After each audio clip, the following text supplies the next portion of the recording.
Good evening, it's Saturday night and with me is Chris. Apparently he's having technical difficulty, and my son, who has popped down the shop to get some beer.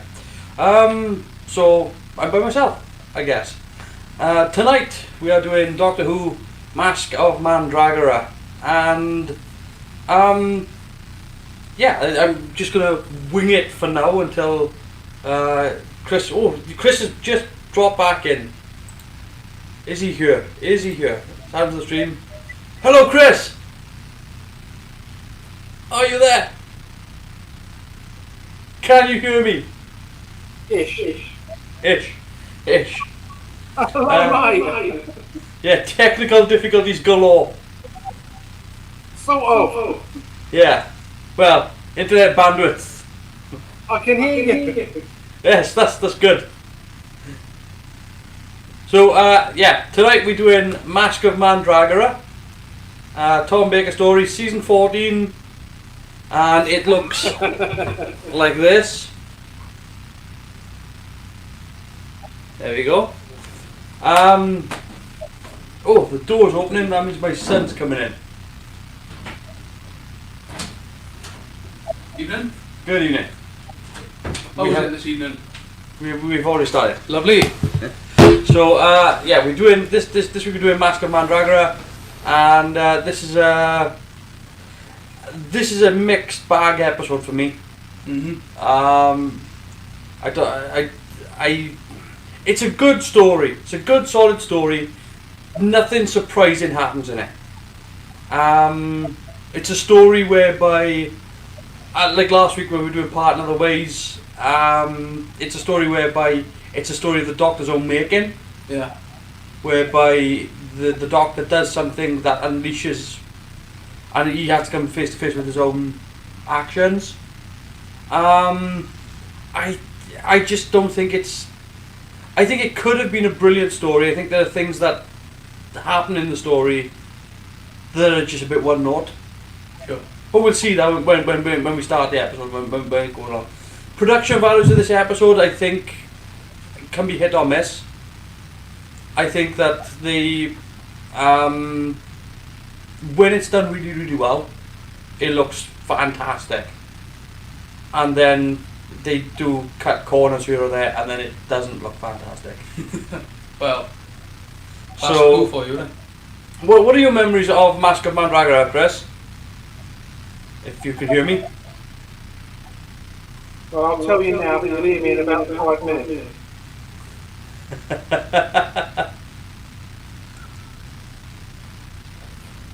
It's been a long while since I've seen it, but I remember this whole series being one that I particularly liked because the Fourth Doctor and Sarah Jane are literally my favourite pairing in Who history. Yeah. Well, you're right. I mean, the Tom Baker, Sarah Jane pairing is a great. It's one of the most famous Doctor companion relationships. It's iconic. Who? I think it's not it's not a bad story. Well, what we're about to watch, it's not like we're gonna sit down and watch some abomination. It's just that I think there are better examples of good Who. This story is kind of a remake of Pyramids of Mars. Yeah. Okay. Interesting. Well, shoot high, I guess. I mean, like there are some people out there that would liken the story very similar to Hamlet. Okay. It's got those sorts of aspects to it. It's kind of got a mad monk in it. It's got lots of good. There's lots of good in this. It's shot on location in Portmeirion, which is perfect location for it because it just looks brilliant. It looks outstanding. It's all shot on 16mm, so that looks amazing as well. So it's perfect for like a Blu-ray. Yeah. A quality picture. Like. Yeah, it's a good good looking show. The props, costume designs look fantastic. As you know, BBC are well known for period piece stuff. The set designs. Now here's the thing, right? some of the set designs in Masque of Mandragora,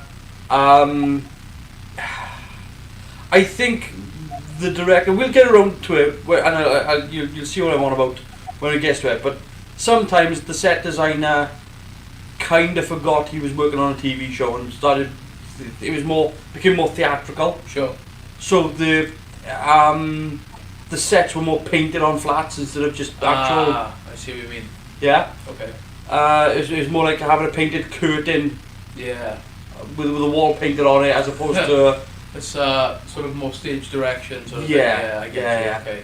So it's that sort of thing. But when it does it really well, when you see Port Merion, when you see all these stuff, it looks amazing, and you can buy it as being Italy. The visual effects in this were, given what had happened in the previous season. I was talking to you earlier about how good Terror of the Zygons Yes, is. you were, yeah. And production values. Mm-hmm. In this story, the Mandragora helix doesn't quite work for me. No? So when they enter the helix, if you remember this, Chris, when they enter the helix, it's basically filming a plug hole. Well, No rubber. It's so with what you've got, I suppose. yeah, but they don't even reverse the footage. No. So it's actually just going down the drain. So instead of actually, if they'd reversed the footage, at least it would have looked like it was spiraling out. Interesting, yeah. And then they do this weird shot whereby it's like hoops of gemstones, and it's just filmed, and they do nothing with it. They don't like try to bounce lights off it or anything like that. It's just gemstones on a black cloth. Wow. It's okay, but then when you see the helix itself, the helix energy. Now here's the thing. It's a sparkler with a red filter. Okay. But they had to shoot it in studio, which means that they played back the footage. Yeah. The cameraman had the sparkler and was literally moving the camera to try to match the footage on the screen. Well, give him an A for trying. Oh no! Look, it's one of those things whereby if you were to ask somebody how do you do this, how do you make that line up with that, they'd be spending today. They'd be like, well, let's we'll 3D track it, we'll camera track it. Sure, yeah. But in this, it was literally the guy was turning the camera, watching what was happening on screen, and moving the camera in tandem. Okay. So points for effort, Yeah. fall down on his ass for execution. Exactly. I think for me personally, when it comes to any episode of Classic Who, there's a certain level of just like my expectations for the visuals. Yeah. Set them aside. I'm more focused on the story and the characters themselves rather than anything else. And sometimes I'll be surprised. Pardon? So one more time, Chris. We got a delay. We got a delay. We got a delay. We got a delay. What was that, Chris? No. Yes. Okay. Well, He's frozen. I have no idea. Chris, you've stalled. This is ground control. Calling Chris. Man, that's one hell of a delay. Hello? I said it's still not. I said it's still not a disembodied flying Cyberman there. Oh, God. okay. Yeah, right. Look, yeah, we'll deal with the Sure, cyber sure. heads Alright. at a later date, I think. Like I said, you know what, Classic Who, I mean, maybe every now and then you'll be pleasantly surprised and be like, oh, that was pretty good. Fair play. Yeah. That's kind of where I'm at with it anyway. No, but again, like this is my problem with some of these episodes is that when they do something brilliant, Yeah. it's brilliant. Yeah, for sure. And again, like Terror of the Zygons is amazing. Looks amazing. Even today, it looks good. But then you've got like we watched Pirate Planet. Yeah, we did. This morning, and was it this morning? It was, Last night. yes, it was yesterday. Technically, this morning. It was at some point in the last 24 hours. Yeah. But I mean, we watched that. That had different production values to the previous episode. They waited a bit. Yeah, it was a bit ebb and flow. Yeah. But hey, because the previous episode being the Rebus operation. Sure. So again, yeah, it's amazing that one episode of the Fourth Doctor can have high production values, and then the very next episode can look like Blue Peter Studio. Yeah. It is odd that they have. Like I said, look, the production values. I'm ragging on this a little bit too hard, I think. But when you see it, when we get into it, you'll see exactly what I'm on about. For sure. You know. I'll always just try and take it exactly for what it is. Yeah. Just do the best with it. You know what I mean? So, oh yeah, but I mean, there's a point here whereby you'll see it and it'll open and be like, "This is great filmic stuff." Yeah. And then it'll go, okay, we're back to Panama. Well, if I burst out laughing, don't hold it again. Alright. Hopefully, Chris, you're in sync. Maybe I not. hope so, not that high. Yeah, he's. Well, sort of. Oh, okay, this is a bit better. Yeah, I think there's about What, okay, a about 10 second yeah. delay. We'll get through it. We'll get Yeah. through it. Yeah. So, Our team. yeah, give it. If I press play and you count to 5 and then press play, we might be somewhere in sync. Ish. Somewhere in the ballpark. So, right, I think, yeah, we may as well make a start. It's only made us out big John. We're getting you live. Yeah. So, okay, well, we'll do Masque of Mandragora, episode 1. Yes. 4 episodes, 4 parts. It's Tom Baker, Elizabeth Sladen, also a young Tim Pigott-Smith, who had previously appeared in Doctor Who in Close of Axos. So, yeah, so I'm going to press start. 3, 2, 1, play! And here we go, Masque of Mandragora. You might be hearing some of this theme as well, so I don't know. I don't know how loud it is. I can't tell. I have no audio. Idea. But We're really running it ghetto style today, folks. what do you think of it? yeah? What do you honestly think of the slit scan effect for the opening sequence? I think I wouldn't be able to tell you how the hell they did it. I know how they did it, Yeah. but if I didn't, I wouldn't know. I think it purely fits the what they're going for, the sort of weird space-time vortex vibe. It pretty much kind of looks the same as it does today. Well, with Tennant's running anyway, so like 10 years ago now. But you know, it's kind of the same thing. It's just Yeah, I mean, it's good. diamond shape with the title coming down. Yeah. That's good use of it. I think it looks good. Yeah, good visuals is good visuals. Yeah, exactly. This is them. Oh, they're about to come across the secondary control room. Oh, the little brown one. Yeah, Ah, there it is. with John Pertwee stuff. Single tier. What a lovely little callback. Well, there's a couple of little callbacks in here because I think she picks up the recorder. Oh, okay. Oh, she does. Oh, there she it does, is. yeah, there it is, yeah.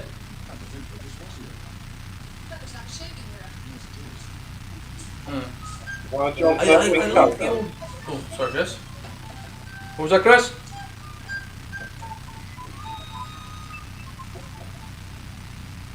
Okay, well, I was going to say, I like the old sort of rustic brown look for some of the TARDIS sometimes, you know, it's stained glass, it's kind of an interesting vibe. The plug hole. It's a metaphor. I think if they did reverse the footage, it would look better. See, he even says the radiator. that was 5 minutes ago, man. Oh dear. Well, there we are then.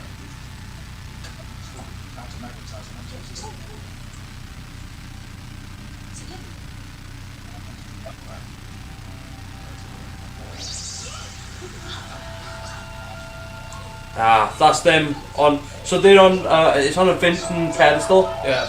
and they really Vinton are notorious for producing the smoothest camera heads. Yeah. So you can't do shaky cam. Can't do the Star Trek, shake the bridge. they've taken the smoothest rig you can get and tried to do shaky cam on it instead of going hands free. Oh, good job, boys. Well done. It's interesting. It's basically a reflection of polythene. Ah, okay. They just bend the It's kind policy. of, yeah, they've just see, it's things like that. Like I don't know how, if I could make a film like you sort of do that. Sometimes it's a plastic mirror as well. Sure, yeah. Or you just make it sort of Reflect off a plastic mirror, Yeah. and you can actually just wobble the mirror and get these sorts of effects. Huh? They were actually used for Oh. the original tests were done, or similar tests were done for Superman 2. Oh. For the Phantom For Zone. the Phantom Zone, yeah.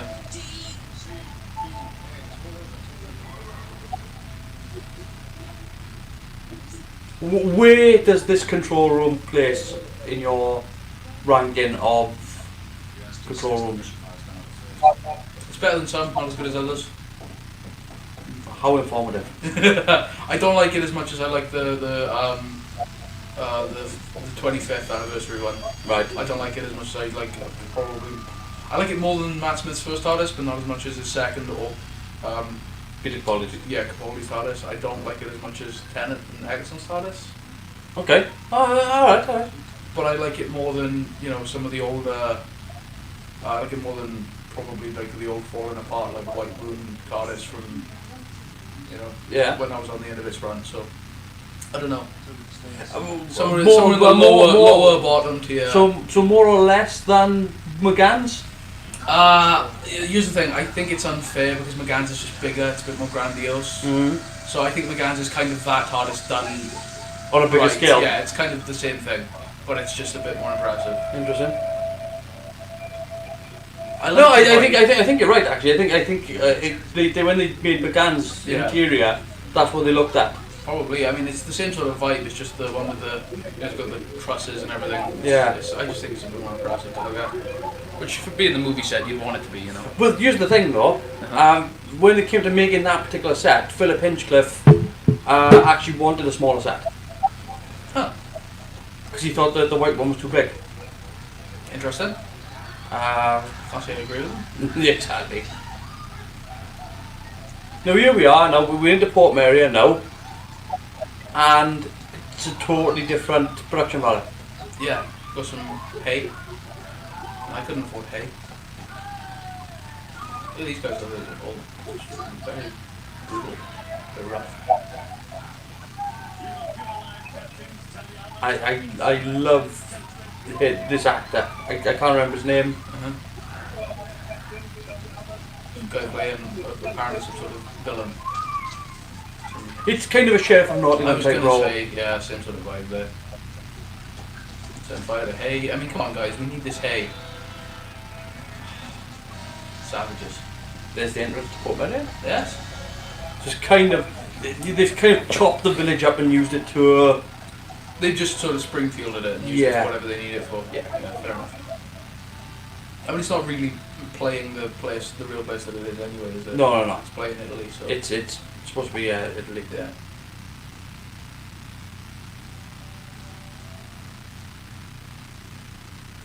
There he is, young Tim Pickett-Smith.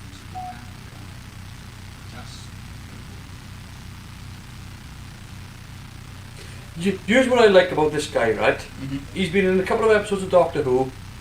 It was early in his career. He will still talk about it to this day. Cool. Because he's one of these actors that respects the genre and everything that he's done. Yeah. And he respects the fans of those genres as well. Some people get hoity-toity about being in these sorts of things. Yeah, it seems kind of pointless. Yeah, but they do. They do, There's yeah, some yeah. actors that are like, don't like talking about being in something like this. Even though it was probably something like this that led to them being more successful in their career. Yeah. There's an element of pretentious pomposity to them. Like, it's just, Don't make me wear a funny hat on camera. yeah, Which is silly because Shakespearean actors wear tights. I know. But, Yeah.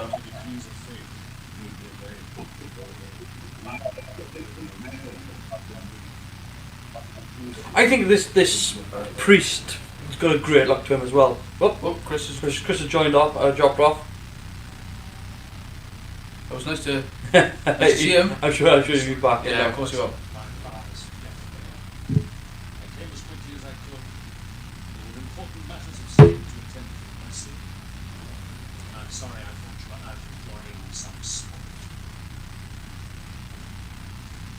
I love his hairstyle. It's very fabulous.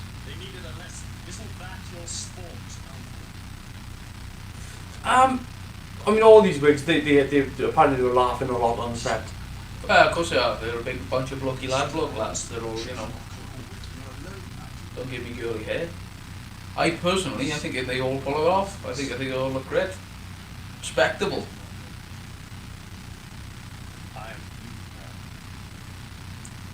He is Duke now.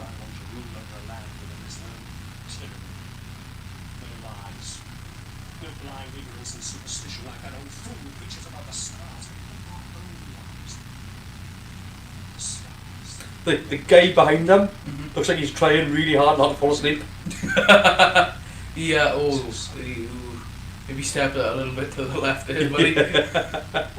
He's kind of like... Nobody gave him any stage direction, he's been there for 12 hours. So I assume these are the sets you were referring to earlier then? Right, so these are the main sets. Yeah. But later on they're going to use other sets where, like, see the door over there? The symbol on the door is just painted on as opposed to being in any sort of relief. It's not like it's not embellished in any sort of... Yeah. I'll try to... Yeah, Chris has just jumped back in. I'll get back to the stream. Hello! Too sweet. How's it going? I'm trying just with my phone now, not the laptop. Aha! It seems to be more in sync. Yes. Hopefully you're still with us because we're at the scene where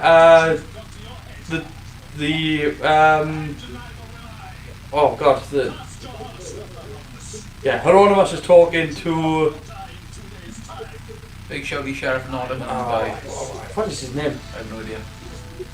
Yeah, I left it running while I was off, so... Oh, good. Good.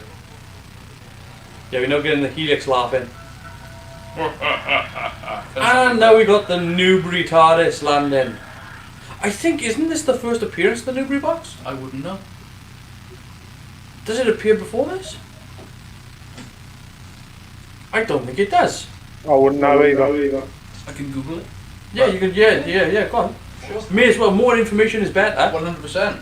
It's for the viewers. So a few of them, shall we, boys? Newbury TARDIS.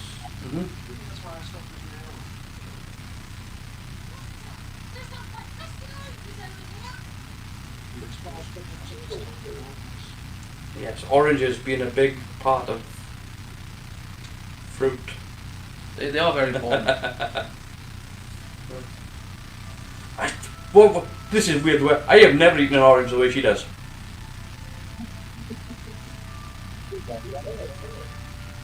Oh, but she just bit into. I couldn't do that. nah, no good. Mouthful of pith. No, it's got to be peeled first. Yeah, exactly. It's no, you can't. I can't just. I've seen the way you eat kiwis. Don't go there. All right. I can't find anything. I don't eat kiwis. Oh, in. Yeah. Barry Newbury TARDIS. Okay. Barry. Yeah. If you find a girl, knock her out. Then you'll have good luck. That is the protocol.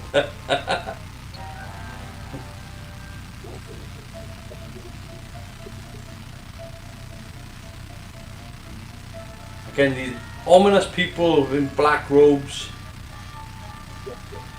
It's always a good trope when it comes up. They're actually looking for a gold ring. Yeah. Why would you turn your back and then? Why?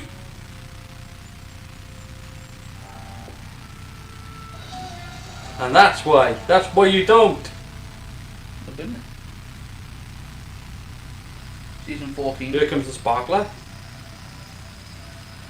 For the time, that spot was not too bad. No, it wasn't good then. Come on.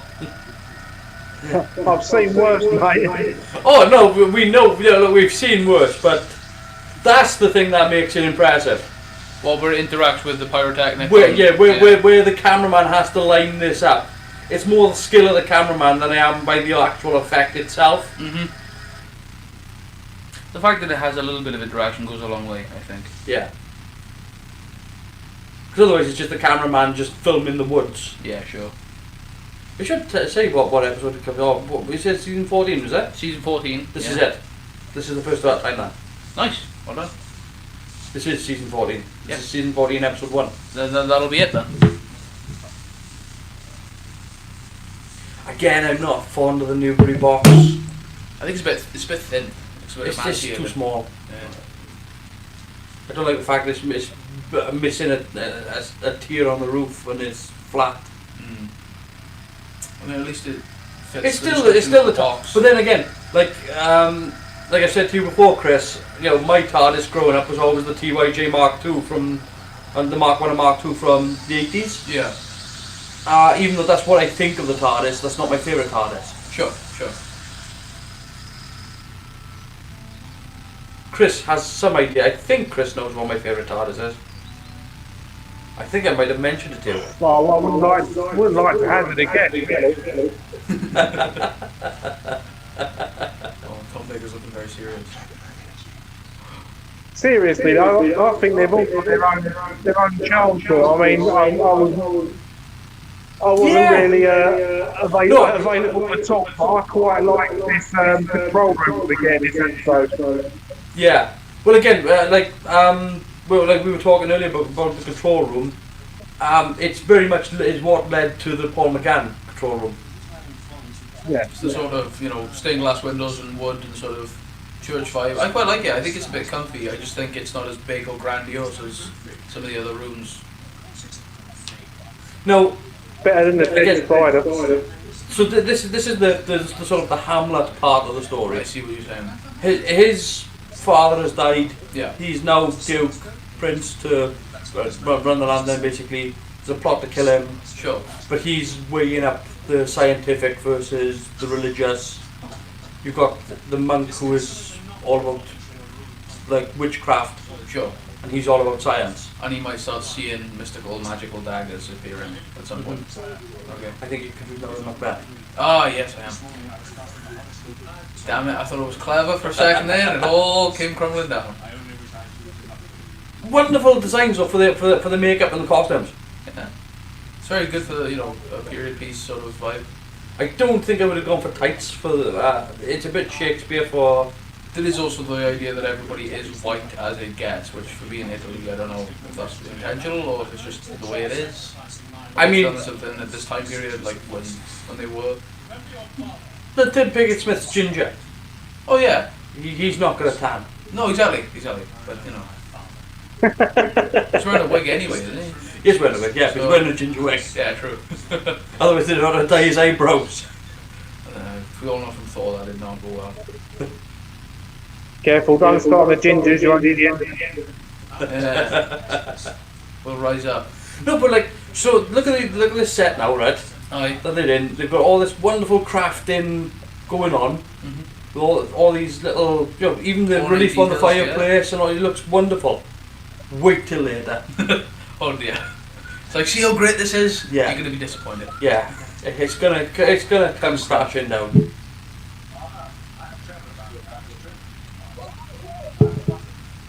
But the photography on this, the cinematography, the fact that, I mean, if you see the original prints of this, yeah, it's much more clearer than what we see now. So I would love to see the Blu-ray of this.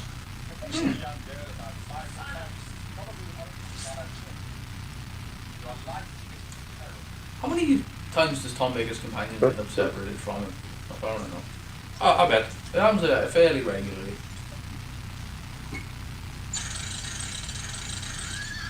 Hold on. Use the clacker to... Is this a stunt double?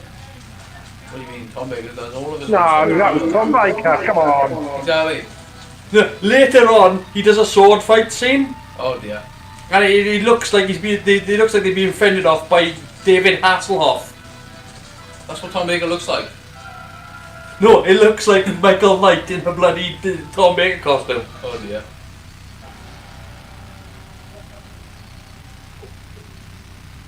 Still, you know, if you're not looking too hard, it's okay. If you're watching it, it's underwater and Hey, Brian, look at the fights that William Shatner had in Star Trek when he worked for him. Oh no, the fight is good. The fight is actually pretty well done. The fight's okay. Doesn't mean it's all over the place. Oh dear. I love the pointy hoods. Yes. You need some hoods with points. If you're gonna be evil, you know what I mean? I think, honestly, one of the things I would have done is dirty these costumes up a little bit. Oh yeah, but I don't know, are they from like the BBC's prop cupboard and they didn't want them to be... They just, the costume must get them in. Yeah, but yeah, well... He's got an evil face, isn't he? But everybody in this looks striking though. Yeah, for sure. Look at him, man. Like I couldn't see he was not a villain or a head teacher.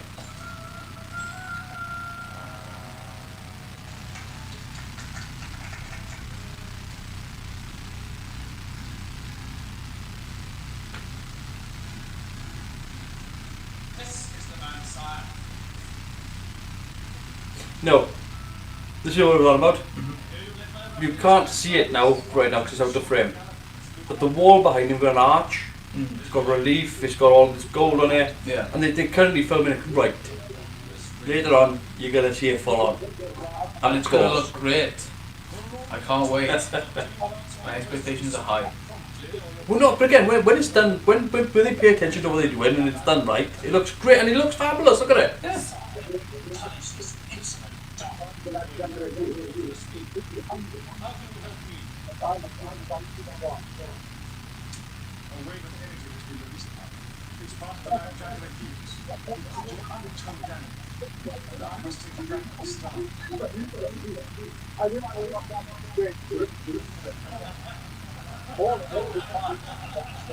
Getting a bit of an echo, I think. Going down the... Yeah.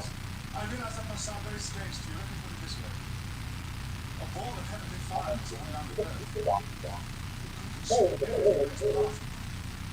Could destroy the earth. I'm not sure where it's coming from though. Speaker. I know it's coming from the... Obviously it's coming from the speaker here, yeah. But I can't tell if it's coming from the speaker coming to pick up the TV or picking up us. I'm not sure. Or picking up Chris. Or Chris is watching, maybe. I don't know. You know, if it was mine, it'd still be on the opening credits. Yeah.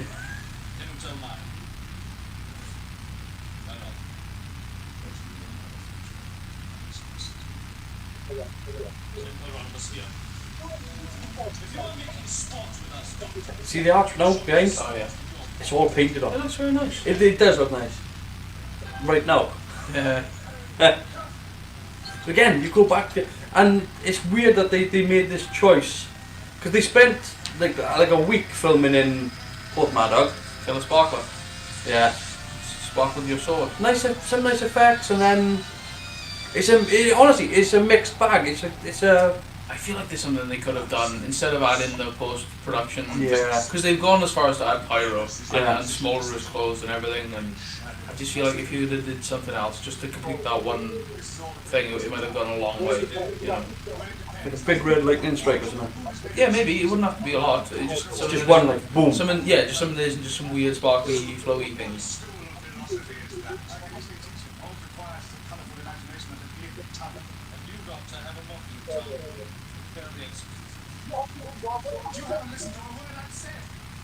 It could have been a lot worse though. I mean, they could have used a balloon covered in foil. Yeah, that's true.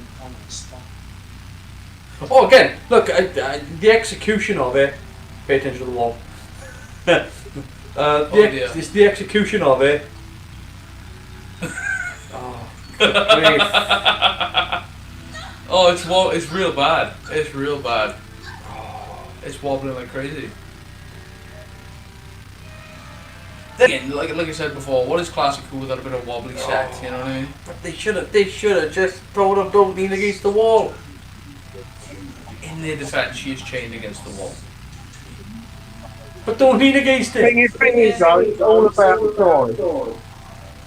Yeah. Come on, I play 8-bit video games, mate. You have to have disbelief of. Oh, yeah. Yeah, but well, that is a disbelief direct of that. environment. Yeah. It's top points, that is. It's good. And the carpet. So this is something that you won't remember. Sure. because I took him to Port Merion after he'd first seen this episode. Yeah, it's a long time A ago. long time ago. And where he's leaning there, they've actually covered it with carpets because it's a bright green metal rail. Oh, nice. So they instead of spending time to build like a fake stone wall to go in front of it, They just carpet. they just put carpets on top of it. They couldn't have picked like flags or something, could they? They could have, but they had carpets. It So works. It works for what it is, I guess. They are clearly carpets. Like I won't lie. But it's no, like I like this. This is pretty good. It's just where they're gonna execute it now. It's just I would have pulled the camera back a bit, just to show it show it off a little bit more. yeah, if you've got the location, you may as well. Yeah, and scream. So that's episode 1 without any technical difficulties whatsoever.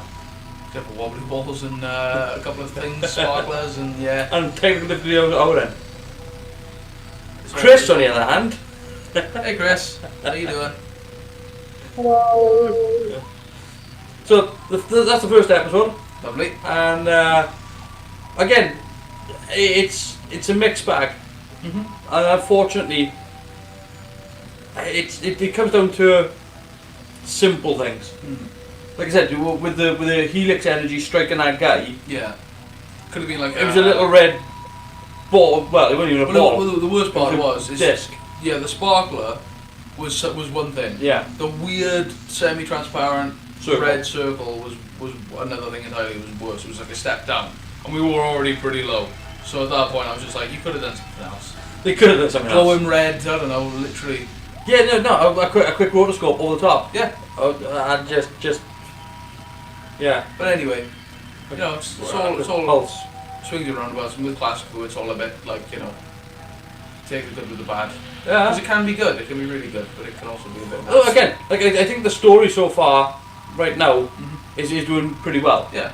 I think there's a couple of things that they could have done differently, but that's something to talk about after it. Sure, yeah. That's in the review phase. Yeah. And right now, the Doctor's in grave danger, dear viewer. Again, like the location looks fantastic. Again, the second I saw those rugs, I was like, whistle blocks. Yeah. But, you know, it fits better than Green Rail, so Yes. fair play. You know what I mean? It's trying to look like tapestry, but it's not quite succeeding. It's the tapestry of the floor. By Dog Pete on.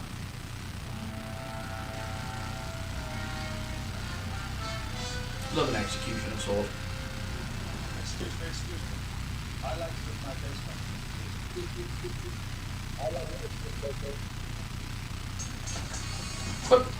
Dun dun dun dun dun dun dun. You know, you just pointed out something there, Yeah. and that is that with a little bit of different music, it could actually look a bit more action-packed. I was kind of thinking that when I did it as well. I just thought, man, it could have been a bit more bombastic or something. Yeah. No, well.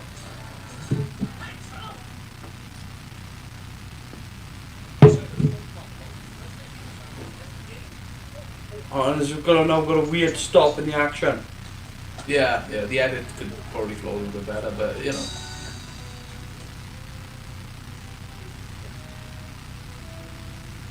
Yeah, the music really doesn't fit, I think. I mean, it doesn't feel like he's in that much danger. Or I should be thinking, oh my god, he's got to get out of here right now, he's got to run. But it's not. Yeah, it's not playing to the action of the scene, is it? But, funny face through curtains, I mean, you know. yeah. He also has an orange, which is very important to the plot, apparently. They've been doing the oranges thing. I mean, if you're going to pick a motif, orange, we're going to go with, but... Alright. Again, considering the fact that it's in Italy. Yeah, I know, but come on, we get it. It's in Italy, you can put the orange down.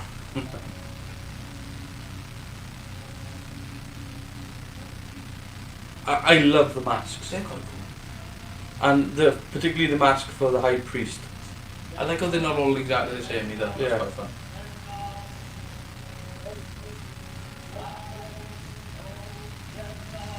I don't think the cut of Diamond Lost comes back in Doctor Who either, does it? I can't recall him appearing. But I'm not exactly an expert. Chasing food or worship them must. Devils now are the ways under the sea.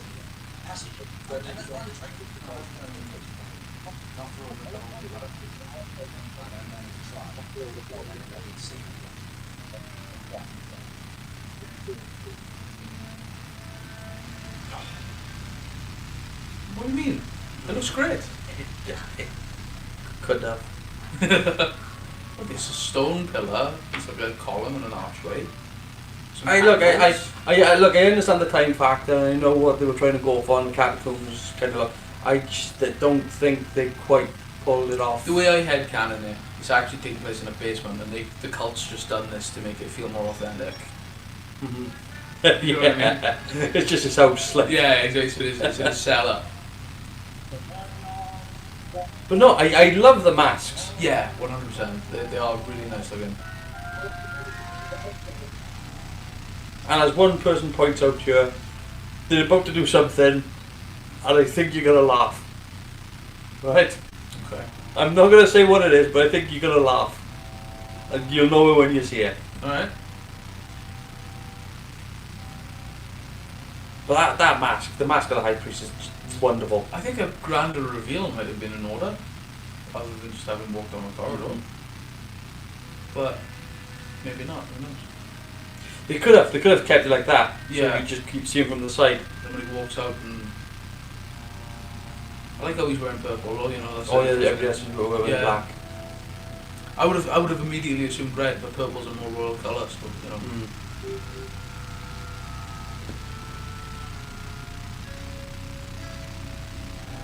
And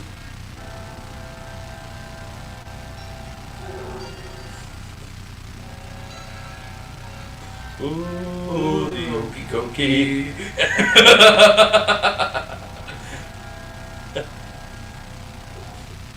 I was thinking the exact same thing as well. Oh my word. Total. Don't worry, viewers. It's just a bit naff. That's all. Everything's okay. It's just a bit naff. That's my problem with it though. There's some things in this that are really, really bloody good. Mm. Oh well. If it was in any other show, it would be you let it slide. Unintended, I assume. Yeah. Did he seriously not notice until she'd slid all the way off the table? I guess that mask probably impairs. Yeah, it does. It will impair He's, everything. he's looking up like that mask, can't see anything. You trip him up, he's like, scream.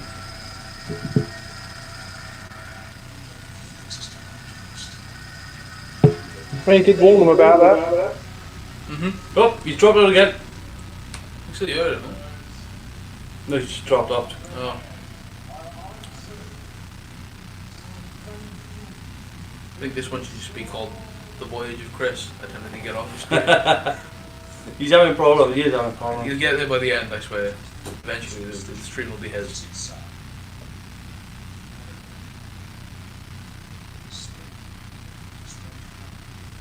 I still think it could be a fire demon, sir. It probably is a fire demon. Yes.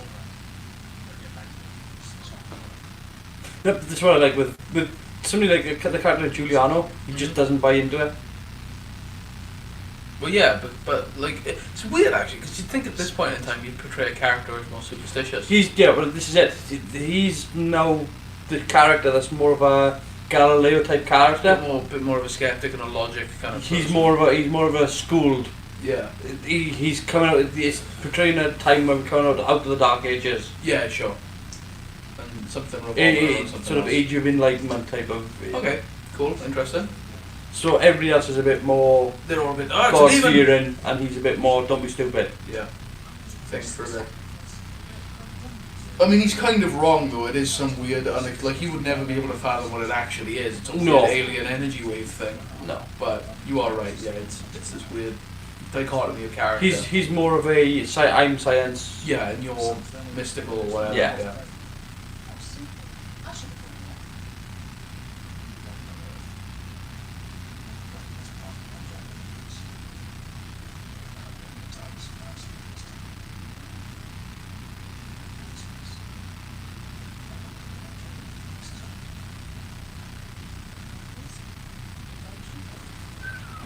Chris is back again. fan favourite. Here it comes. And his front. It's going to be one of them days.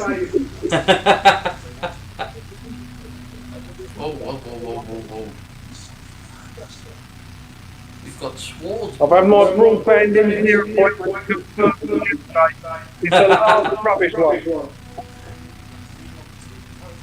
We'll cope. We'll cope. We'll have to. That'll be fine. We can get through this. We will. We're all in the foxhole together. See, here's a little issue as well. The pedestal at in the centre. Yeah. They've now put this weird helix visual effect over the top Sort of it, of beam thingy. and they could have just used a bright red light, Yeah. spotlight, just pointing Like straight above, down. above, straight down. Yeah, maybe. Bit of smoke. It'll look epic. Because this doesn't quite. The guy who's operating this in the editing room. Yeah. I mean, it might look a bit more stage play if you'd had done the light, but at least it would have been a big effect. Like, Yeah. Would have been like there's like bleed on the characters. There's Yeah. Yeah. Reactive. The thing is though, but here's the good thing. You could have turned the iris down in the camera Yeah. so that he would just glow. Yeah, he'd just been like bright, like white out or red or whatever. But I love the mask. Honestly, the one thing that That gets me fire's is- pretty good as well. What was that, Chris? The fire, that looks pretty good. Yeah, no, again, I told you this before and when we Yeah. were watching it, you won't get away with that today. No, I know that. I've tried to put fire on film sets before and they won't let you. I know that sounds suspicious out of context, but I promise it's all about board, folks.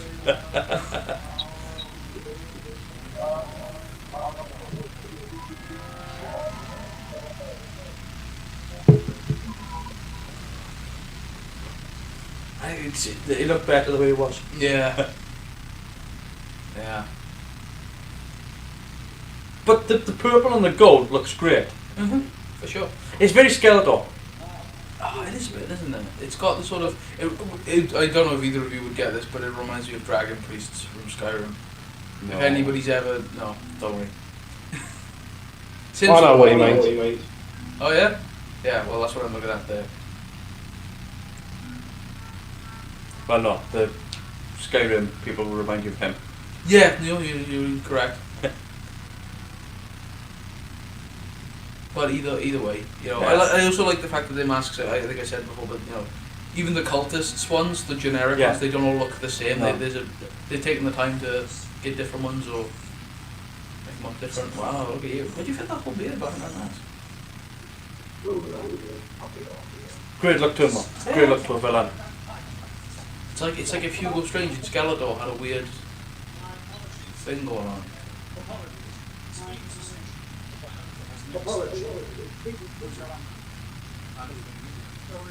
Federico. Remember his name. Frederico. Yeah.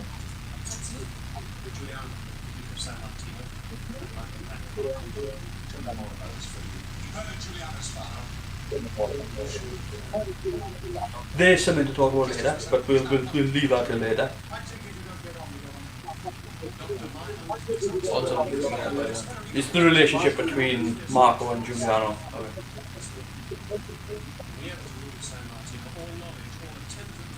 Given that we're looking at 1976. Oh, okay, interesting. Well, they are really taking advantage of the whole like openness to open flames and set thing. I mean, wow. Oh yes. I guess it makes sense for the period, but I mean, I can't stop thinking about it now. You see flames everywhere.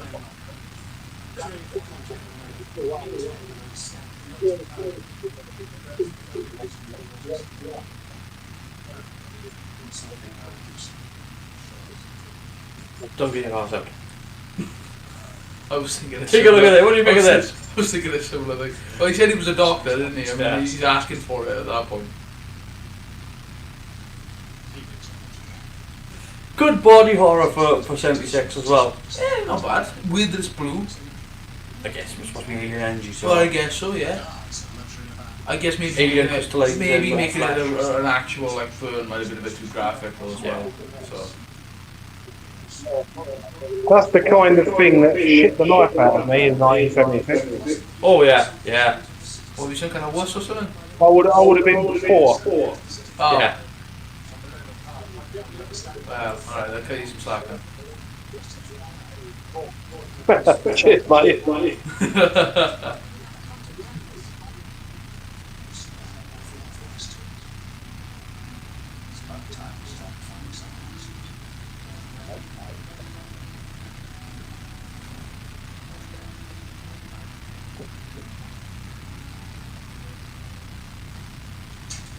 And here's what I'm on about now with the set. In low light, it doesn't look bad. It doesn't.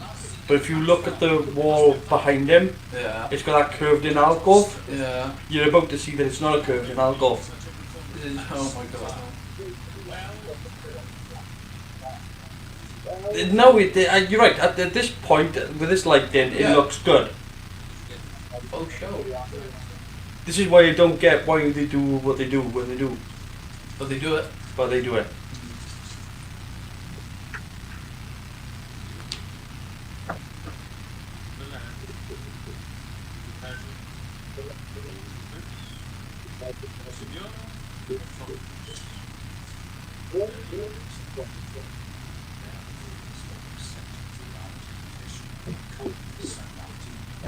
He reminds me of the dog from Game of Thrones. The hound. The hound, yes. It's a show I've never seen. Same thing. Dog's a hound.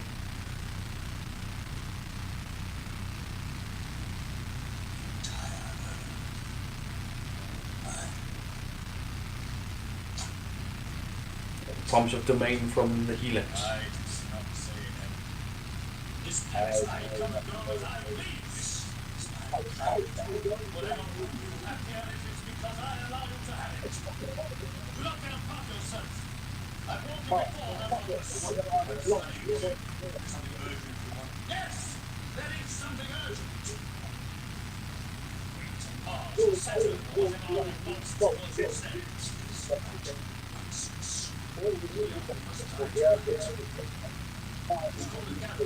I like this little helmet hat thing. The ballad on his head. Yeah. Not sure what it's for, but it looks very comfortable. It's like a sock for your head. It's a hat. He has no hair. It's a wig without hair. Yes. I want one. It looks very comfy.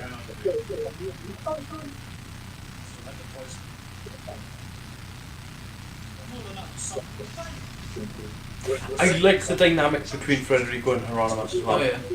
Because he was in charge. Yeah. He is now being given helix power. But he's still kind of the boss. The dynamic starting to It's change. a bit of a power struggle situation. Sort of.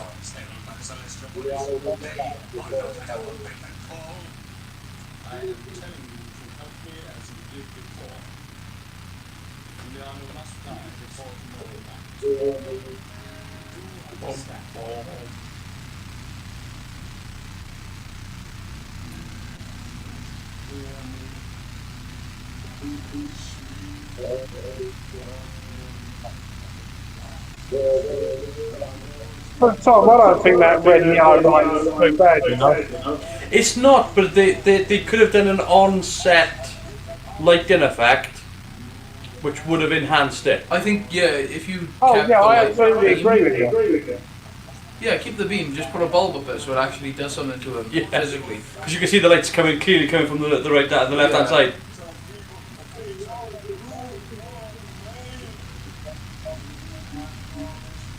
And again, when they do a push in like that, Is the the damn beam thing changing size? it doesn't. Yeah.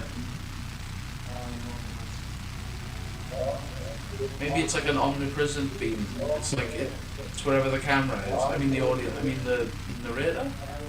I'm confused.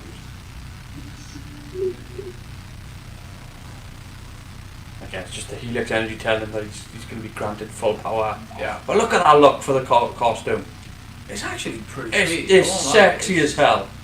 I, For a villain, that's a sexy costume. I agree. Yeah. Okay.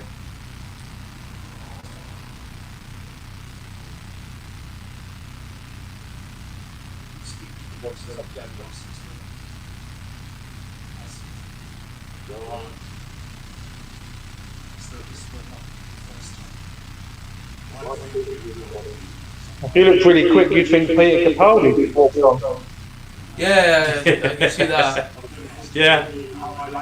Like an amalgam Peter. He's a Peter Cushing and a Peter Capaldi. Oh, I can see a bit of that as well. Yeah, fair play. He's the valiant, mate. He's the secret doctor.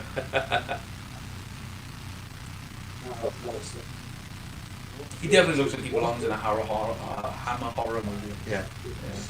They both do, mate. It's that sort of a vibe. So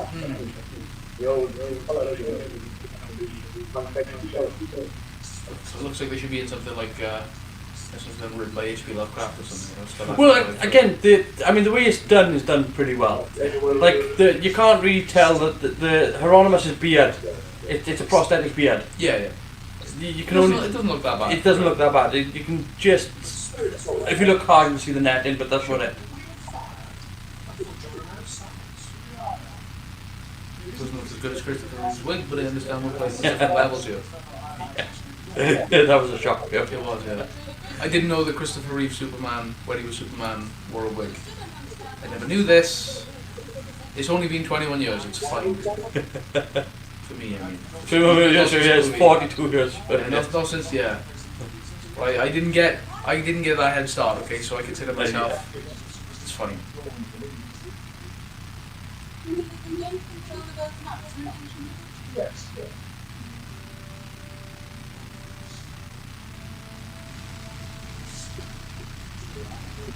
So what I'm wondering is that shot in an actual room then? Because there's an open window there. No, it's shot in the studio. I figured they put a Studio set. put a screen up and then shine a light on it. That's fair. In some ways, I wish they had, but it's a good-looking set. Yeah, it doesn't look bad. But that's the thing, it actually made me wonder, because it looks like a set, but it was the open window that kind of threw me off a little bit, and I was like... No, if they had been lit for an open window like that, it would have been blown out. Yeah, of course, yeah. And this was when we went to Port Marion, and you know exactly what I'm on about I here. do, yes. It's this bit here.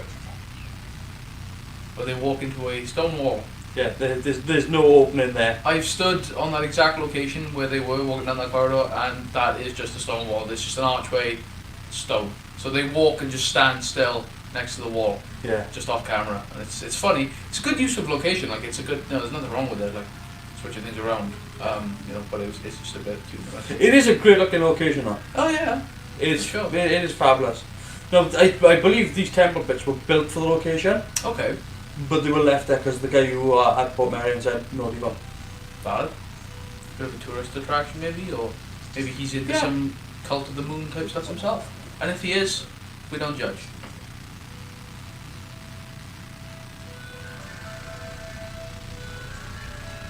And then this was added as well. Sure. The entrance to the temple.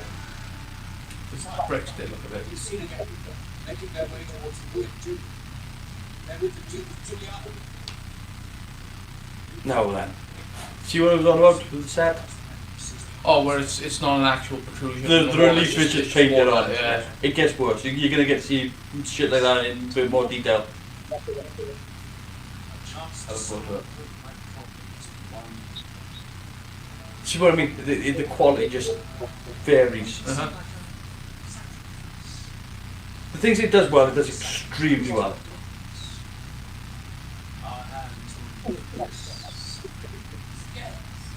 Doesn't really deny you the pleasure for the rest of the episode. It's just I love how he has like no hair and he has too much hair. yeah. It's like he's not sharing.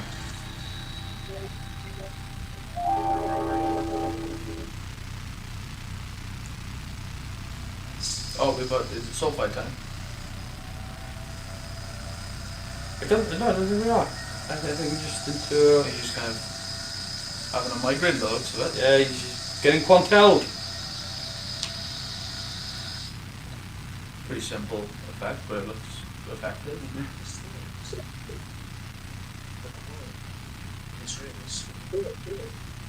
Well, it's not really, it's more of an ongoing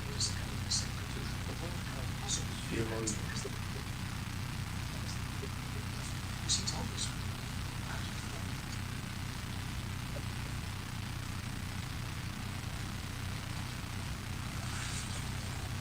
Need some add in extra. Well, we know classic food can't struggle with that. Yeah. No, the stunt for this part now is pretty bloody good. Well, like, you know what normal BBC sword fighting looks like. I mean, the doctor's going to a few himself. Mm-hmm.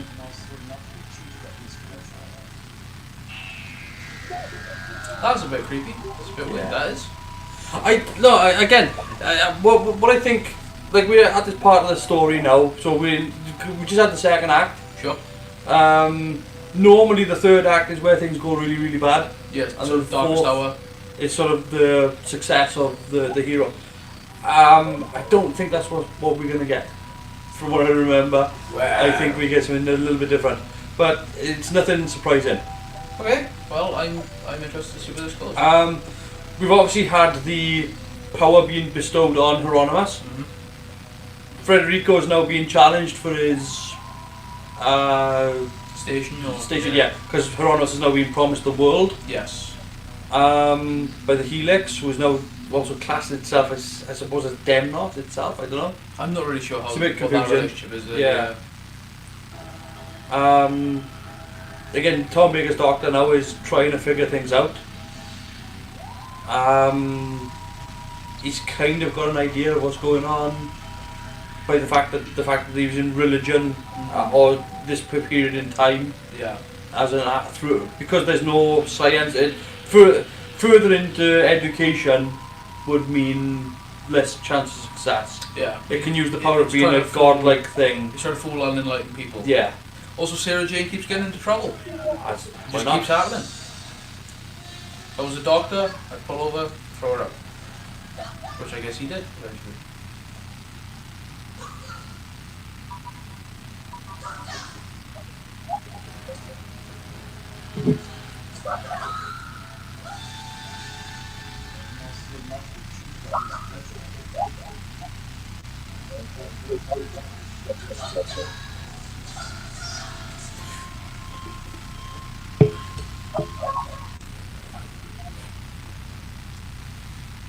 Yeah, he's.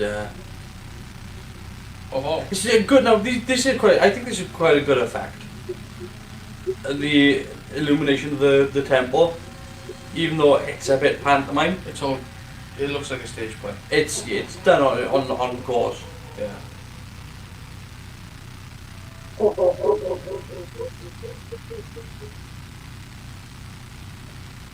Ooh, excuse me.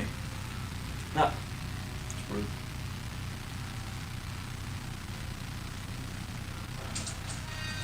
Tink, clack, paddywhack.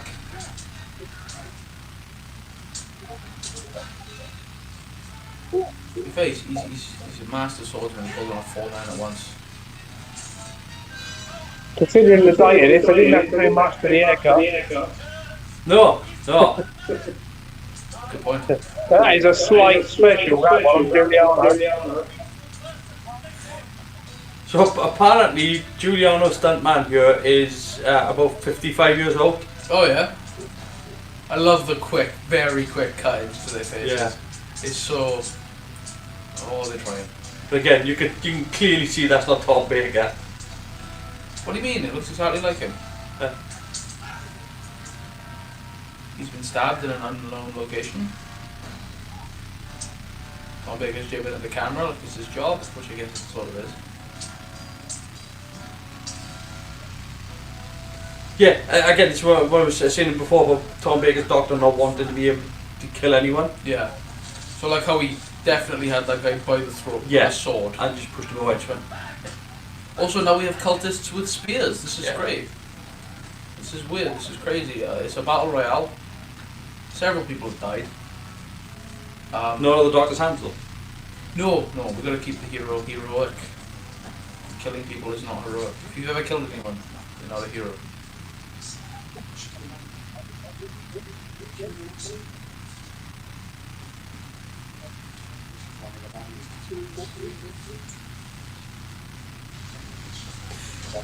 Yeah, I wouldn't have given Giuliano tights to wear. I'd have given him some sort of more of a sort of leatherette type trouser. But they wore tights back in those days. Yes, he did. That's what stage plays always told me. Robin Hood. There was even a film about it, Robin Hood, wasn't there? Yeah. Yeah. More of a loose cotton maybe, but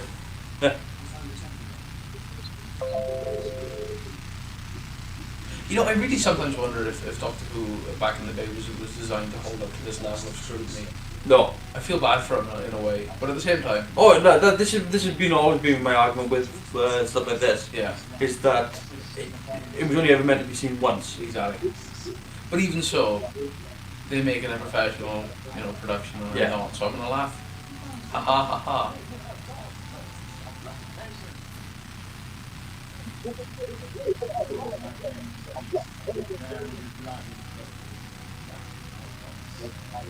I like his mask in particular. It's gorgeous. It really is. It just looks Even with the medallion as well. Also, I love the fact that he has a beard, so his mask has a beard. Yeah.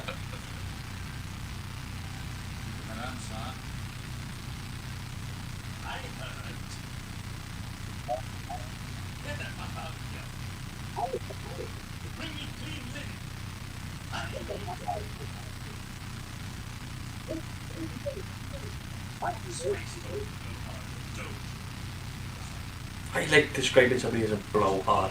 I've never done it, but you know It's what? great. I might start using it. It comes out of nowhere, nobody ever suspects it. You'd silence a room if you said that. Yeah, fair play.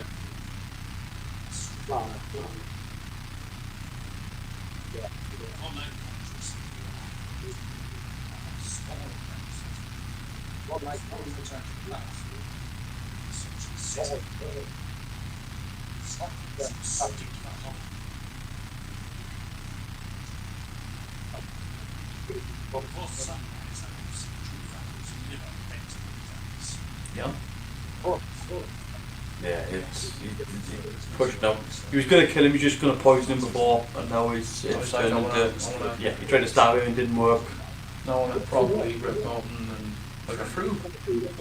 The whole idea of killing him and not being known that you were the one who done it has totally gone out the window It's now. like now I want to paint my entire house in his insides. Yeah.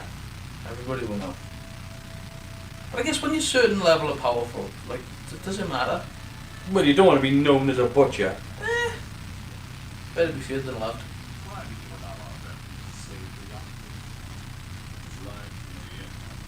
Some people don't care though, do they? Yeah, exactly, yeah.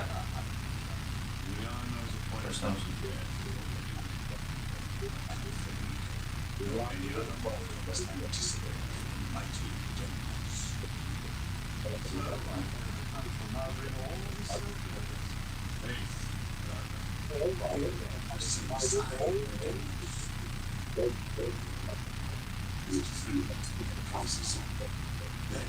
Let the word be spread throughout the city.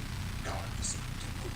The great God's dwelling place was not made fire by unbelievers in this house. Great performances off these actors as well. Gonna burn his wits out, leaving it like that. Yeah. He can't just vape. Yeah, I mean, who would do that? See, look, my one's not all smoky.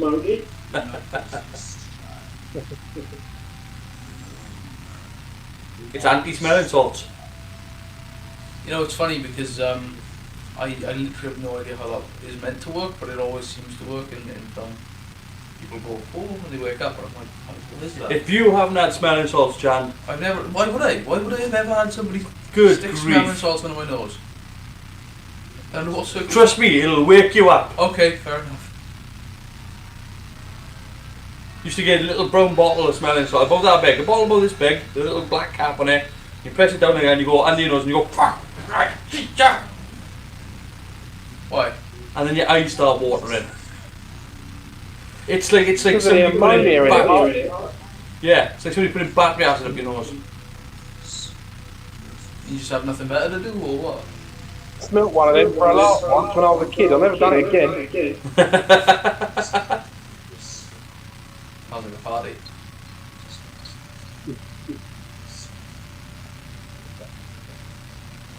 poison pit. Notice. Typical bad guy. Yeah. Bart Simpson with taser hands. You would use the strange thing. They want to poison the doctor, so his plan is already faulty. Yeah, like, I mean, would poison even kill the doctor? But it doesn't matter because why is he's hypnotising Sarah Jane to do it for him instead of him doing it himself. Sarah Jane can get close to him, I guess. But you can get close to him. Yeah, just offer him a hug. And stab him.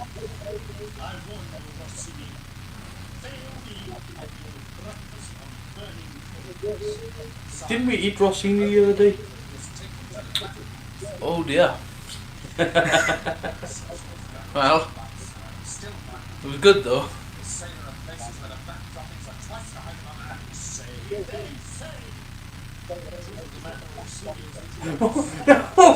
What is that like?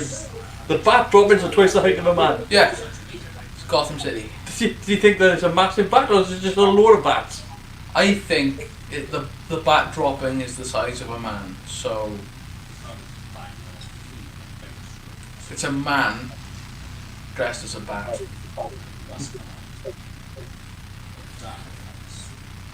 It's just Michael Keaton. They found Well, like a Batman. Yeah. Similar, yes.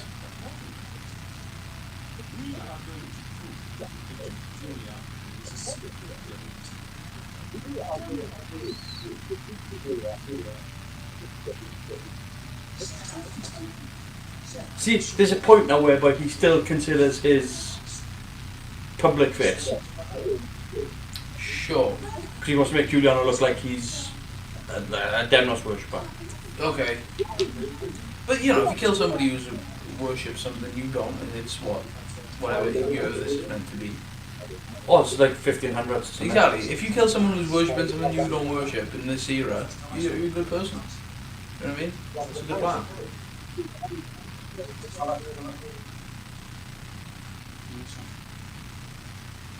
don't think that I'm gathering intelligence. I get the targets of the To be honest with you, Doctor, I don't know why the TARDIS brings you off the places it does.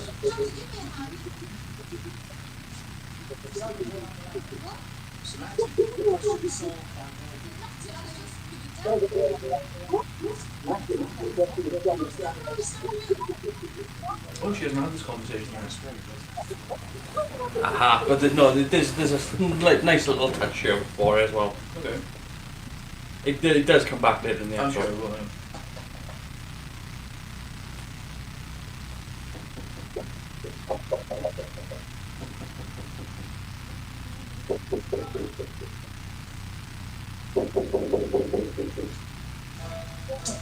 Whoa!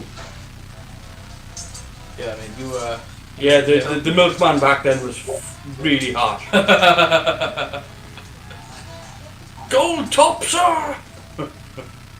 Then 6 armed guards. Oh,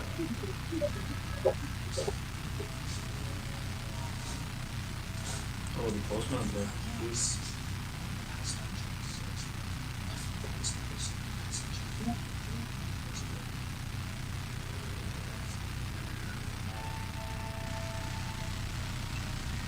It's beard for say.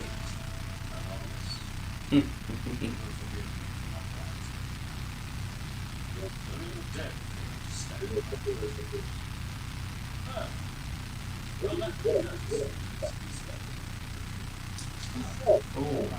So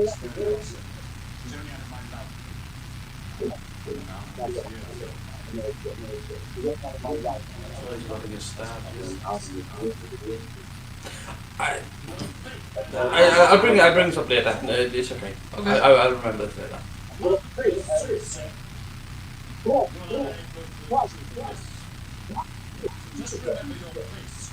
There's a lot of people lit by black backgrounds, Yeah.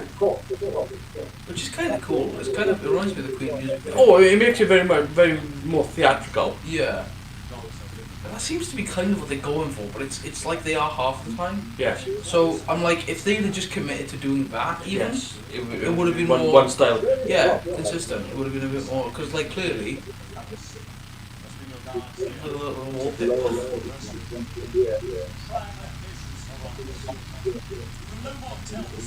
That's the problem. Is that it's got different values. Yeah, exactly.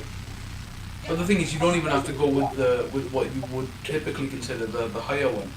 You could go for the lower one and just stick to it, but lean into that style and make it a bit more unique. You know what I mean in its delivery. Look, I think they've done a great job with what they were given. I'm not knocking it like as a whole. I just think that like if it was totally a bit more Consistent. consistent, yeah. Because this is a great looking set. Yeah, for sure. It's the lighting I think that goes a long way with it as well. It's well lit. I think it's a great looking set overall. Like with all the trinkets and everything, and all the styles for the windows. I'm not really sure what's happening outside there, but I assume that's me looking at it wrong. Green sky. If anybody's watching this and they're from Italy, do you have a green sky?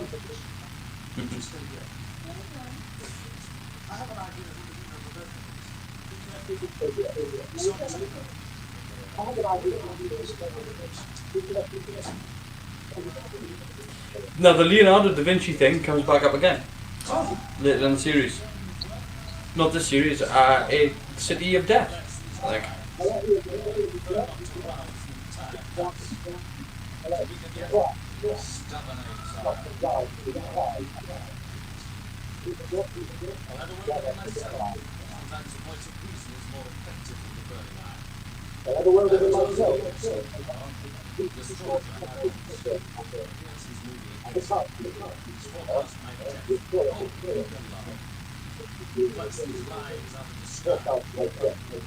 See, this is interesting as well, is the fact that Federico is now doubted in Hieronymus as well. Okay. Because Hieronymus, you've had that little back and forth, Sure. whereby he was sort of doubting Hieronymus's power and what his prediction. And it's, again, it's what see this part there, look at that, wow, flat wall. It was very, very nearly good. Yeah. Well done, Doctor Who. You were very, very But nearly you can good. see it was worse now because you can see the close up, but you can see it's just a flat. The thing is, the worst part is, if they took it maybe 2 feet away Yeah. from the wall, there are little things you could do to make this better. I Yeah. think that's one of the biggest problems with it, is the fact that it's nearly good. Yeah. Like the marble stone there, you can see it's just painted wood. Yeah. Because they got too close. Yeah. Exactly. And then you got this, look at the fabulous item there for Federico. And Fabulous with that hairstyle as well. Yeah. He's in trouble. You clearly got to be villainous to have a hairstyle like that. Oh yeah, for sure. I mean, you've got to be like full on Tim Curry.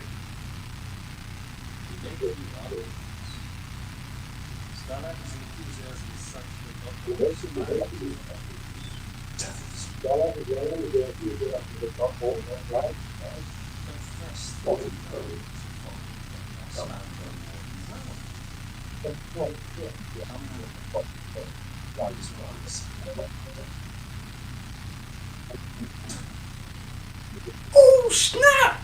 You just damn. Yeah. I'm back.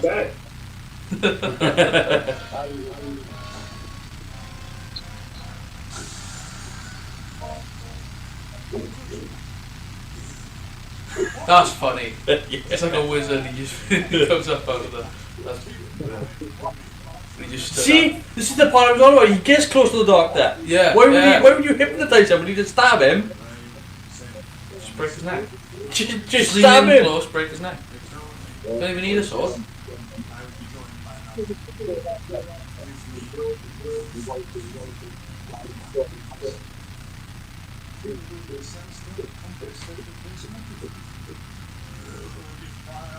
Sarah doing sneaking out. She's almost down the tap of the poison. Oh.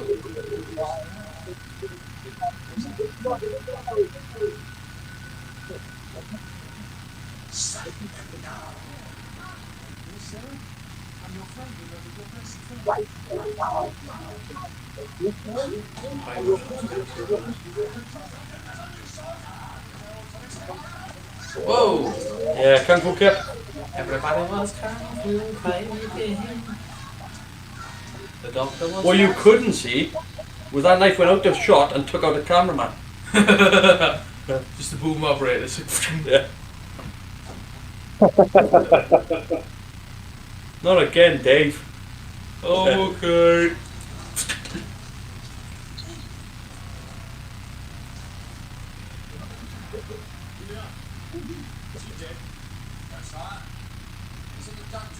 Oh, this plan hasn't gone well.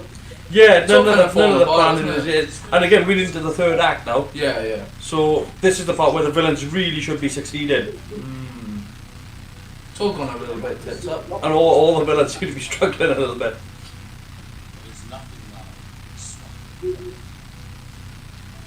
Yeah, you want the stakes to be as high as possible, you know.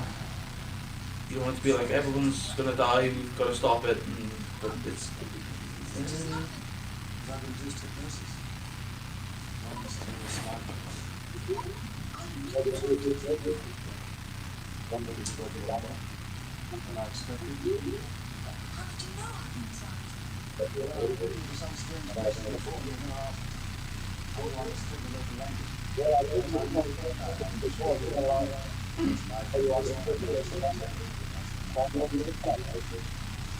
That's interesting. Interesting little factoid, I suppose. So what we know is that Rose is popping pills. Yeah. Because she asked later as well. No, but she asked pretty soon. Yeah, yeah, sure. It's interesting. Say what? That you, dear nephew, that this dog with a saucer, are in need to remind Masque of devils. The Doctor is kind of a sorcerer when you think about it. Yeah. But again, later on in other episodes, he's Merlin, so. True.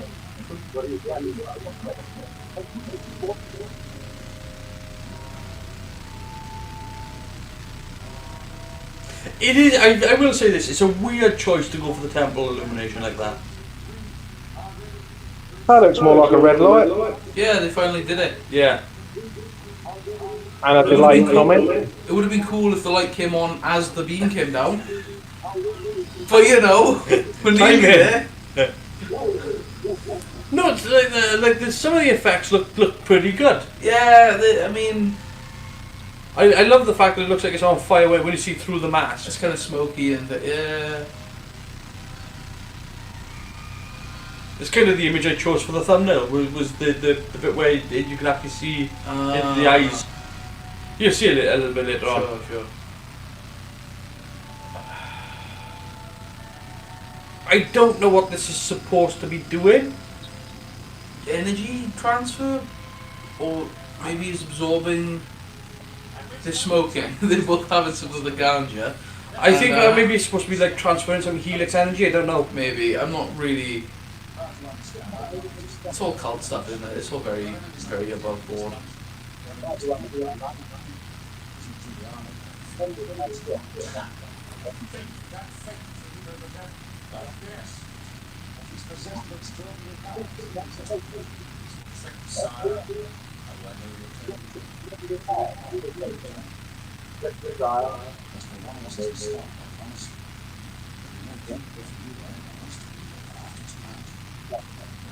See, no, they're laying the stakes on the line. Okay, alright, so we've kind of hit the third act now. Yeah, it's a little bit late in the day. Yeah. But again, they are playing to the fact that it's coming to the end of the episode. Sure, that's true. That's true. So So, they like, look at self-contained, cliffhanger. while it's not the pace is not so bad for like a self-contained story. Yeah. That beam, man, I have so many mixed feelings about that beam. Are they giving him their energy? No, I don't think so. Because it's a different person. He's infecting You think all the he's other giving? Okay. helix energy to all the others. So It's all of all us. very confusing. There's a big red orange light. There's some sparkly effects. It's very. We're not really sure. There's some smoke. I think because it does say earlier on that if anybody else steps up to the altar, they die. Yeah. There's a lot of hand holding. It looks like.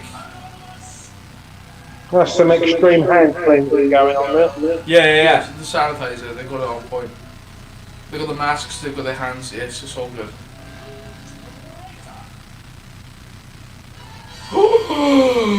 He's a glowy ball thing. In fairness, if you took somebody's mask off And he's got Palpatine and there was powers. nothing but a light bulb behind it, that'd freak you out. Oh, I'd pee a little bit, but that's not the point. Like, what you expect to see the face of Hieronymus, what you actually see is Yeah, it's glow. just a glowy ball. And Again. then Palpatine lightning. Maybe if they put something else in there, it would be a bit more effective. Maybe some smoke. I look, maybe I'm asking too much. Of No, I think. No, I think that you're right. If there are other things they could do as well, just to add. I just think I don't know because I think like this show is it's of its time, and I'm trying to remember the fact that like because I have no idea what they have at their disposal. I think no, because here's the thing, right? You haven't seen this in a very long time. True. Yeah. And what you were seeing and how you were reacting is to what you were seeing. Yeah. Sure. Which means that if you were watching this back in 1976, Yeah. your memory of this is so vague that you may as well have been watching this in 1976, in which case you'd have had the same reaction. Yeah. For sure. Obviously, you've seen more effects movies by comparison. Yeah. But at the same time, you've also seen older effects movies like Forbidden Planet. Yeah. You've seen so you're already versed. I in have visual effects. I have an era of context to put Yeah. this in. I So understand. when you react and see it the way you were seeing it. I have an idea of what they could have done. Yes, but, exactly. But at the end of the day, I don't want to be too hard on it because I No, understand. the no, classic no, rules absolutely what it not. is, you know.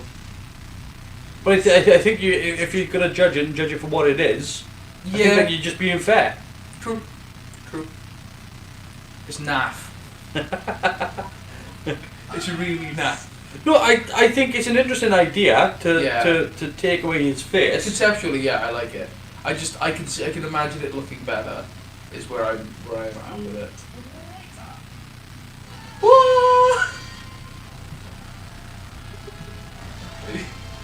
He's got a glowy bubble head. The Palpatine lightning doesn't look bad. It doesn't look too bad. It's pretty alright.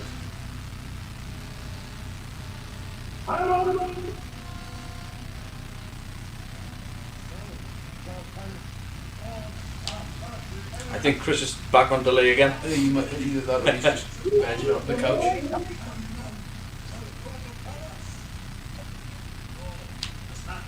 I think it's about a 20-second delay now as well. Oh dear. I'm getting Hot Fuzz vibes from this cultist section of it. Yeah. The greater good. Because he has a Again. great big bushy beard. You can kind of see where they got that influence from. Yeah, maybe. It's a little weird sort of spinny round thing. I actually quite like it. I kind of want to be a part of the club because they get to spin like that. Yeah, the spin.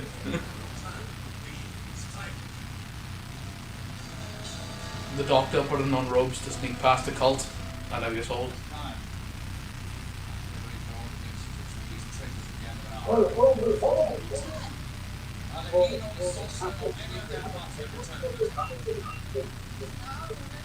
So, this guy now has been sworn a total allegiance I think you might be right. to Federico.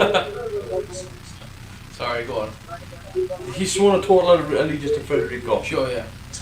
I don't buy this part here that you're about to see. Okay.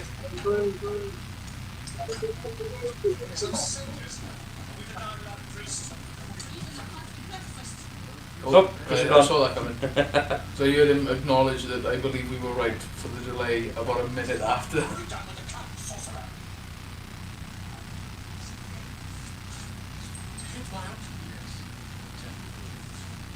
Killed by Hieronymus. Let's say you're not Terrible. That's rough, man.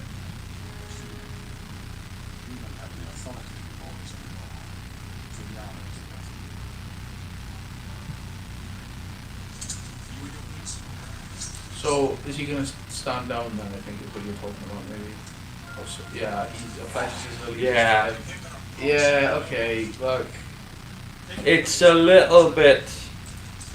It came to it a little bit too soon. Hello. Greetings! I missed my broadband. You'll get it back soon. Think about Right, It's weird how you start off in sync and then just get a longer delay. I know. I know the Mad. feeling. Yeah, I do miss my 76 meg timer. Oh yeah.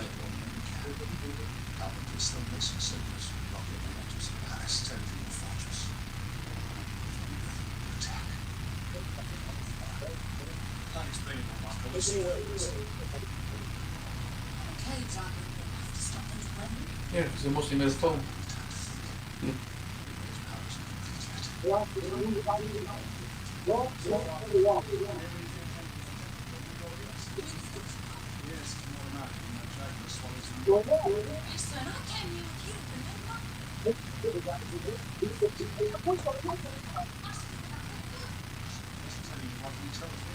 I speak about pretty good English. Roughly. Me feel English, that's impossible.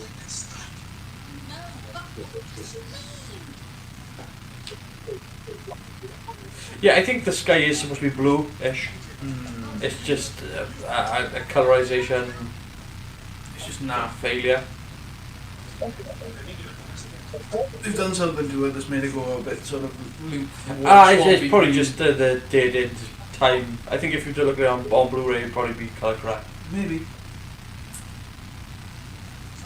I don't even know if you can get it on Blu-ray. I think you could. I don't know. I don't know if they've done season 14. Worth a check. We shall. I thought the whole of season 14 was out on Blu-ray. That's right. I'm wondering.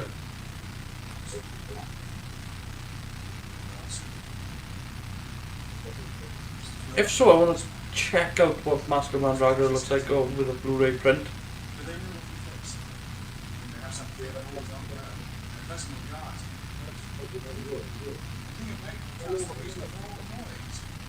Apparently, as of July, it's been announced as the next installment in the Blu-ray. Oh, so it hasn't quite. It's going to come Okay. out soon. It'll be out Apparently, soon, right. yeah.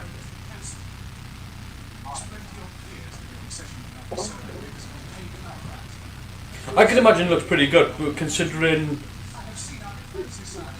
Like, this is not on video, Yeah, sure. and the depth of field and from the filming and things, it looks good. Like that's on a 24mm lens there, and it looks pretty solid. Like It doesn't look too bad. Not at all. the problem is that the giveaways are going to be look even worse.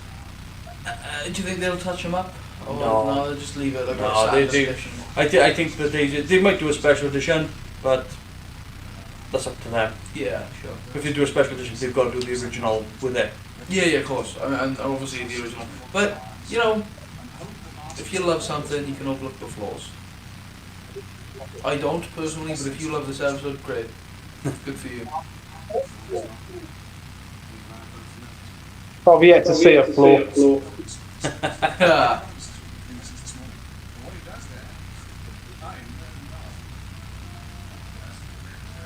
I can see why this guy had a career after this. He was in charisma.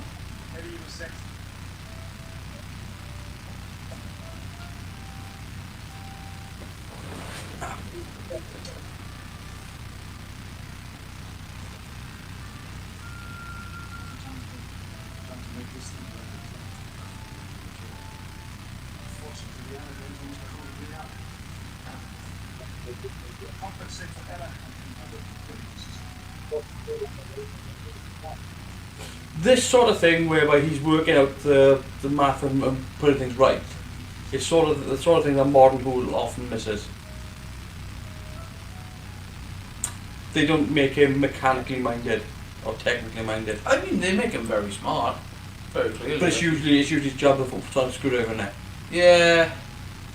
Whereas with this, Tom Baker's doctor is clearly, again, he found an error in the calculation system. Mm-hmm. He's not only changed the calculation, corrected, but changed the calculation system to a different metric. Sure.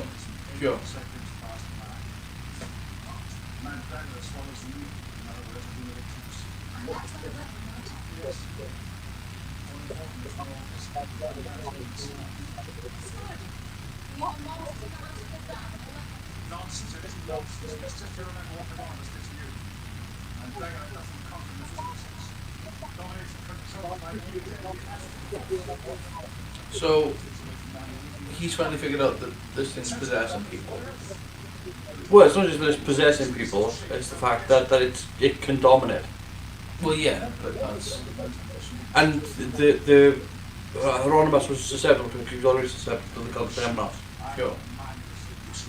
He already had his mind open to it, so that made him more susceptible. Okay.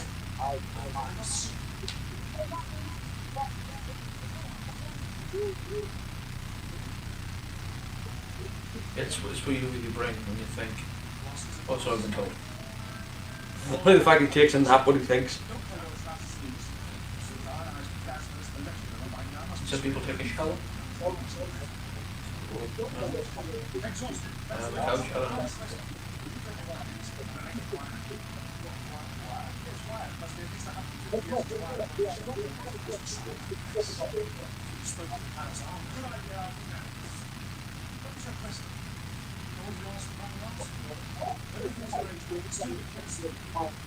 The doctor's about to MacGyver some stuff. Well, technically what he's making is an induction coil. He's about to MacGyver some And stuff. also, technically, the guy that used the doctors and stuff. Yes.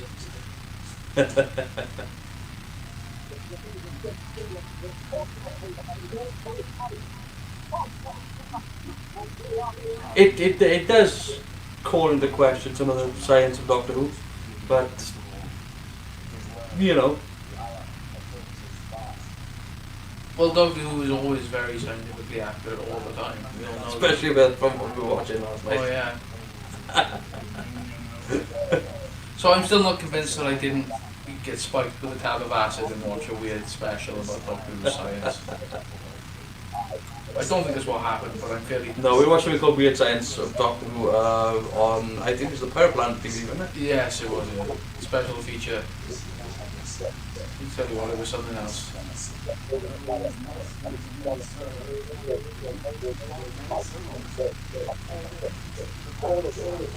I'm going to bring up this as well, this little bit later.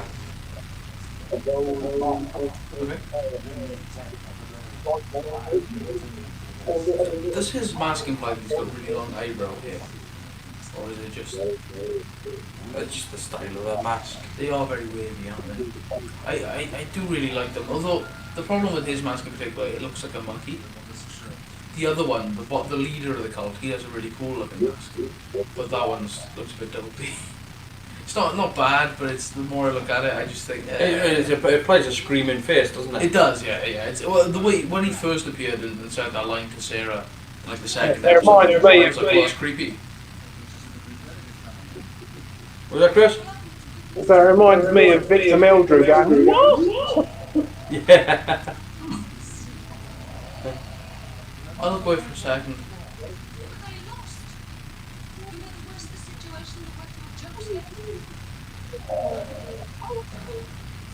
It's weird with Sarah, sometimes with Sarah Jane, like with this particular episode now, she's gone from being more of a journalist, and they've actually dressed her more like a sort of girl next door type of look. Yeah.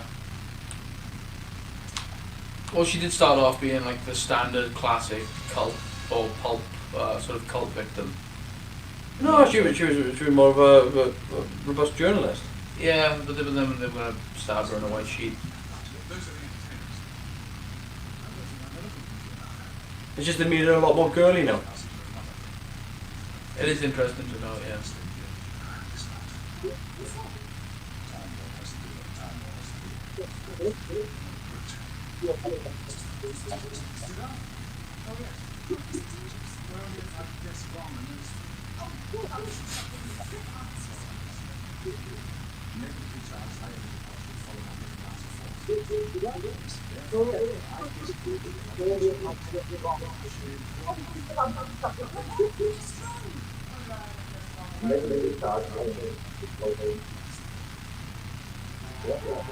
So the doctor's going to meet them with science. Yes. Okay. I'm ready.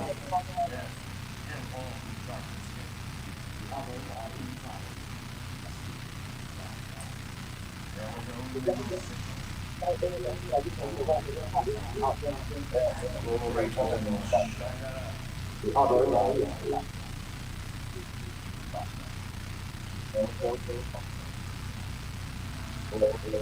So, do we ever really know what this Demo's character's all about?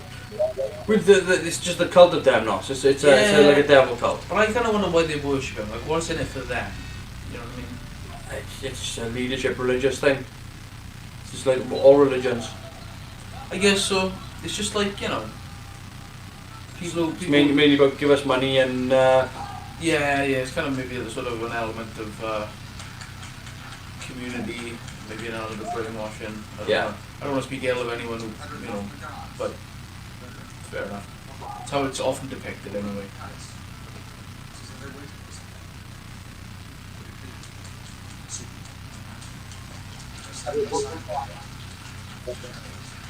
yeah. See, when the set's photographed well, it worked perfectly. Yeah. That's why I like this jester. Pretty cool. Yeah. Sort of flips. Yeah, you're doing Cirque du Soleil.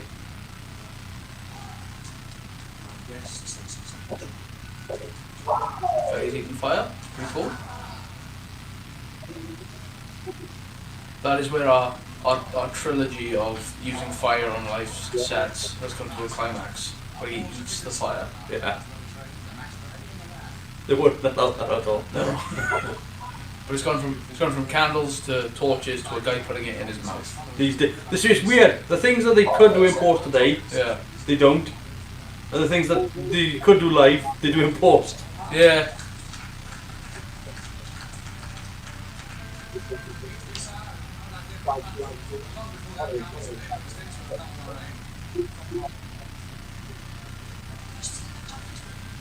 Never really got the point of a masquerade ball. Like, I get that It's so that you don't know, people don't know who you are. yeah, but it never looks that effective. No, but like, I mean, if you don't know what a person looks like anyway, Sure, I guess if it's like a bunch of strangers and you're all yeah, Maybe- the idea is that anybody can be anybody. They actually, I don't know if you've seen it. They did abroad with Carl Pilkington and Little Susan Warwick Davis, and they actually talk about it. A masquerade ball. They actually go to one. okay, interesting. It's quite hilarious, but I'm imagining that it might be. the idea is that you can pretend to be somebody else. Sure. It doesn't matter your stature in life, Yeah, okay, cool. That's actually quite fun. because it just means that people of different class systems can meet in one room and Mm. everybody interact as equals. They tend to start off a lot of stories with people of different classes meet at masquerade balls or whatever. It seems to be an interesting thematic through line. But also you get to wear a pretty mask. Doctor with his yo-yo. Valuable to the pilot in the TARDIS.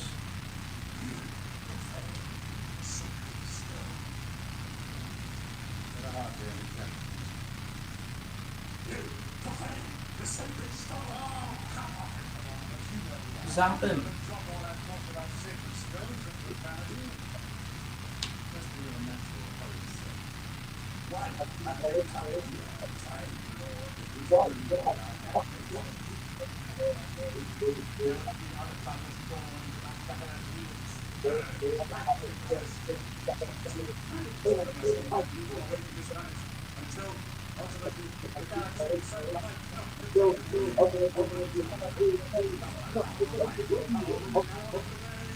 Interesting.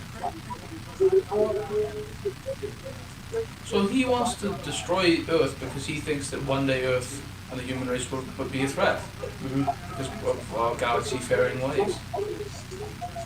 That's pretty cool. That's kind of neat. Okay, I'm on board.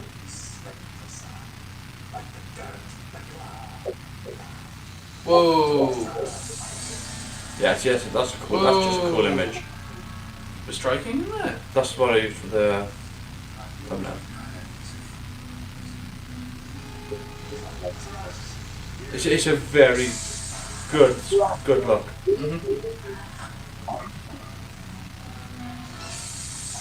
Also, his lightning changed colour. It's now Mandragora red.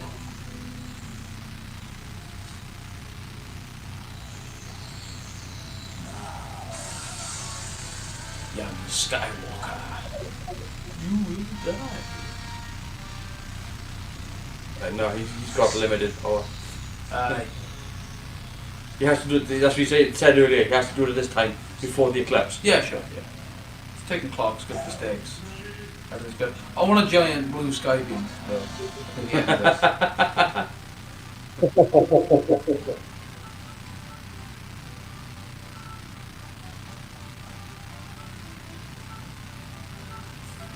I love the dancing, I do, Yeah. because it is something, it's pompous. Yeah, if that's what you want to call it. It is, it's just totally pompous dancing.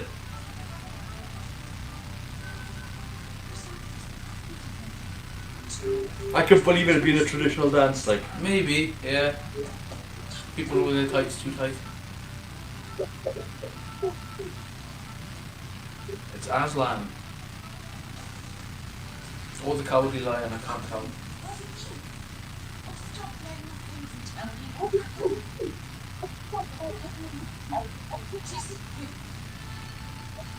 Fool you. Yeah, It's all the cult now. All the people that had the smoky hands. It's what's his name? Well, first of all, they're all wearing animal masks, so it's a little bit Hotline Miami, which is kind of cool. But it reminds me of what's that Edgar Allan Poe Masque of the Red Death, where they all go into a ball. Yeah. Yeah, it draws from different sources. Sure it does.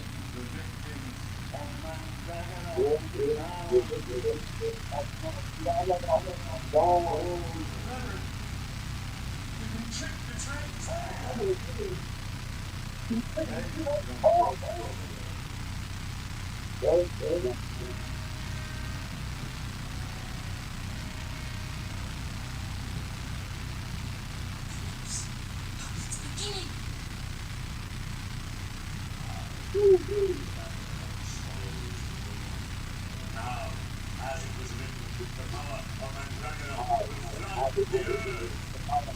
Mandragora will lead your servants welcome you.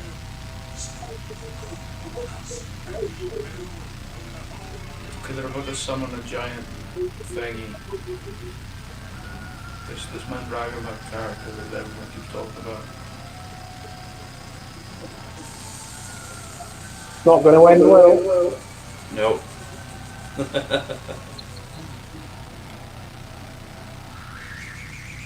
Everything's going red after a bunch of people just got shot. And yeah. Everybody's dead, Dave. Everybody is dead. Everybody is dead, Dave. I believe they've become more possible than we can possibly imagine.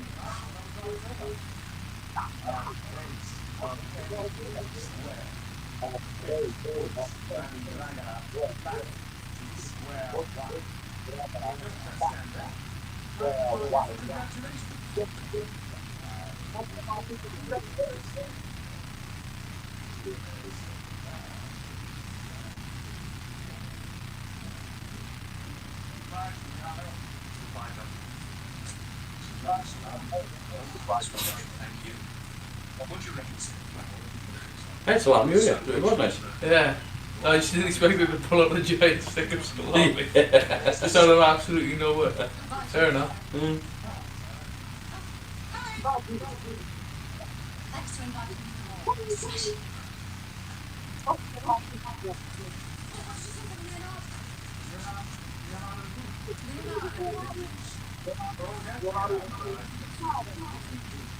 Oh, yeah.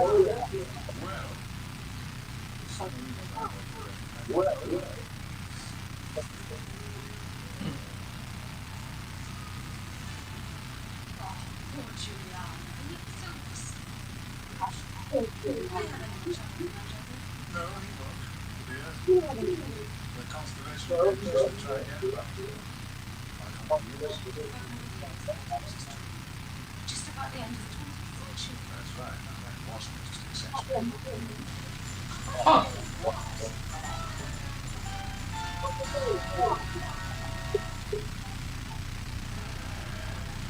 Great looking surroundings. Give Dickens one last surprise. Yeah. And that's the end of Masque of Mandragora. Hey, good job, everybody. So let's stop that there. So, there's a couple of things I want to talk about with this. Okay. I I might need another drink. think that I still think it's a mixed bag of an episode. I think that the story is pretty solid. Yep. I think that we got a good villain in Hieronymus. I think that the helix energy, because he would have been a good villain minus the helix. Mm-hmm. Him and Count Federico would have been a good villain anyway. Sure. They wanted to kill Giuliano. They're more down to earth antagonists. Yeah, they wanted to blame them for being the part of the cult of Temnos. Yeah, Basically call them devil worshippers. essentially. And then have them killed so that he could seize power over Italy. Yeah. But But also we've got a magic. But space then we've got the monk who wanted to take control over the earth, basically being promised power by an ultimate force.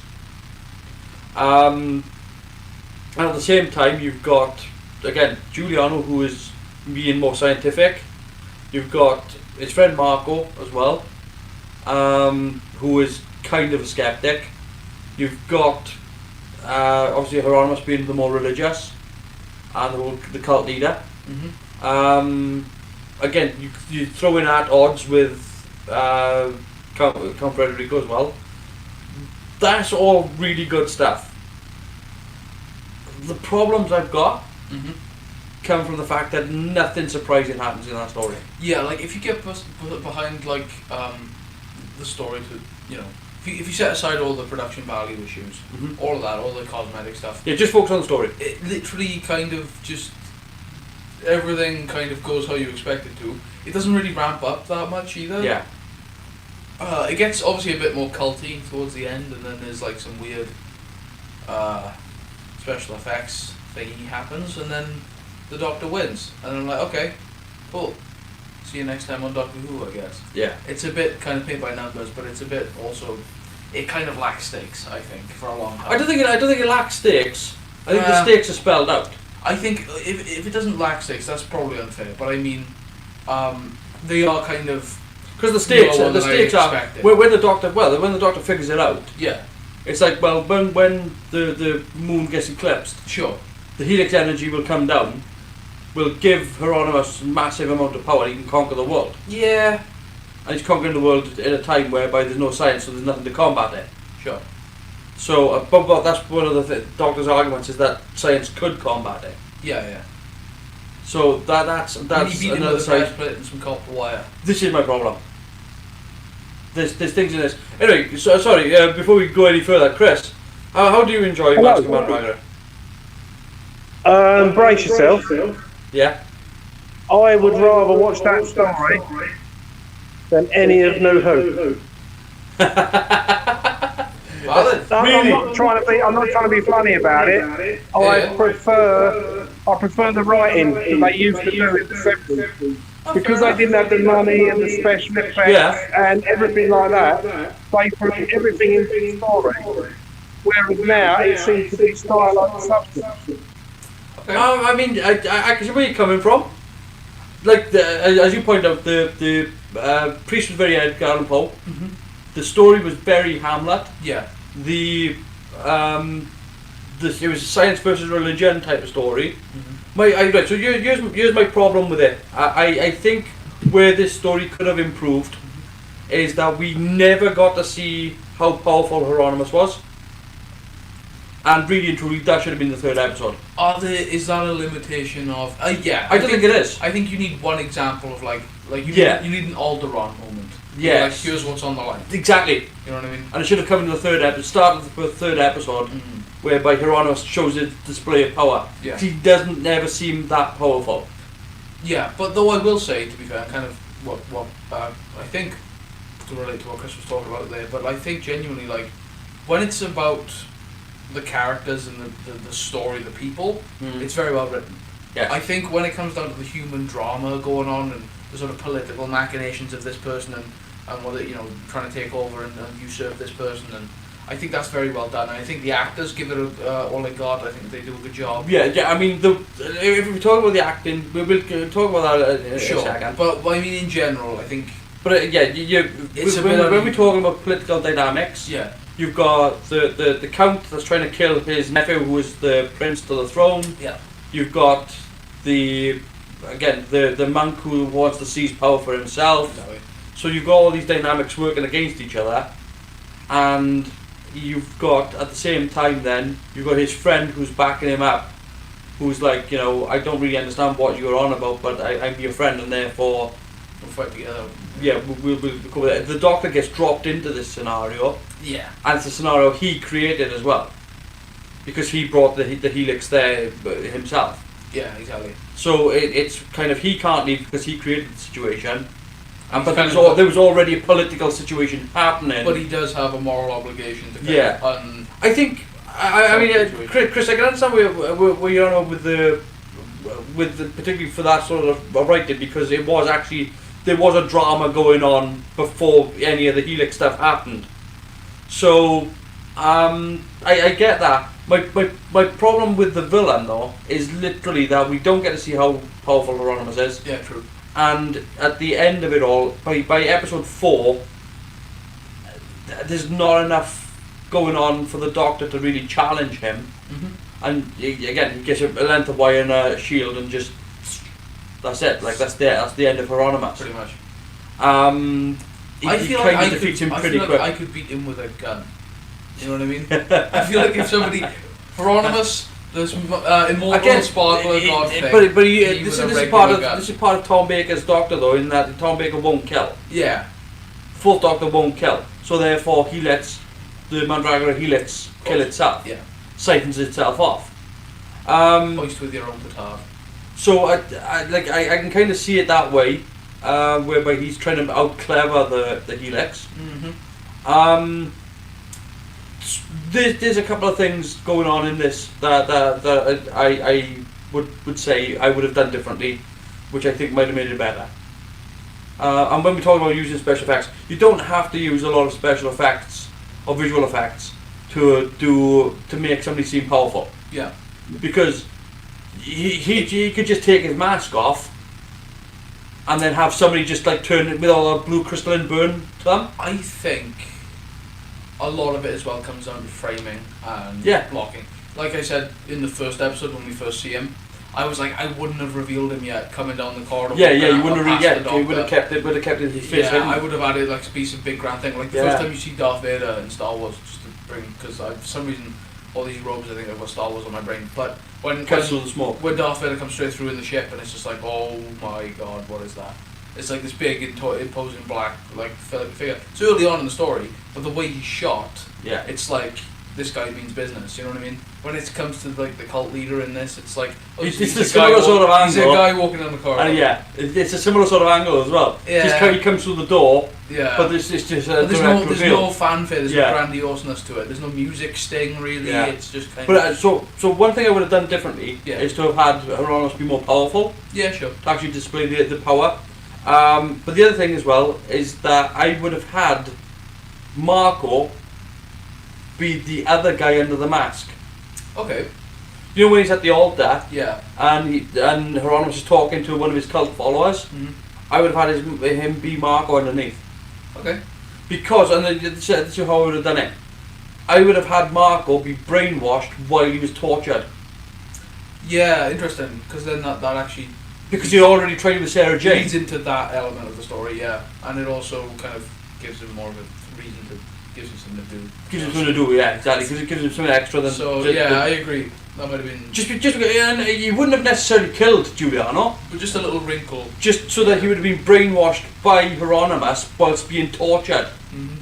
He would have been tortured into obeying Hieronymus.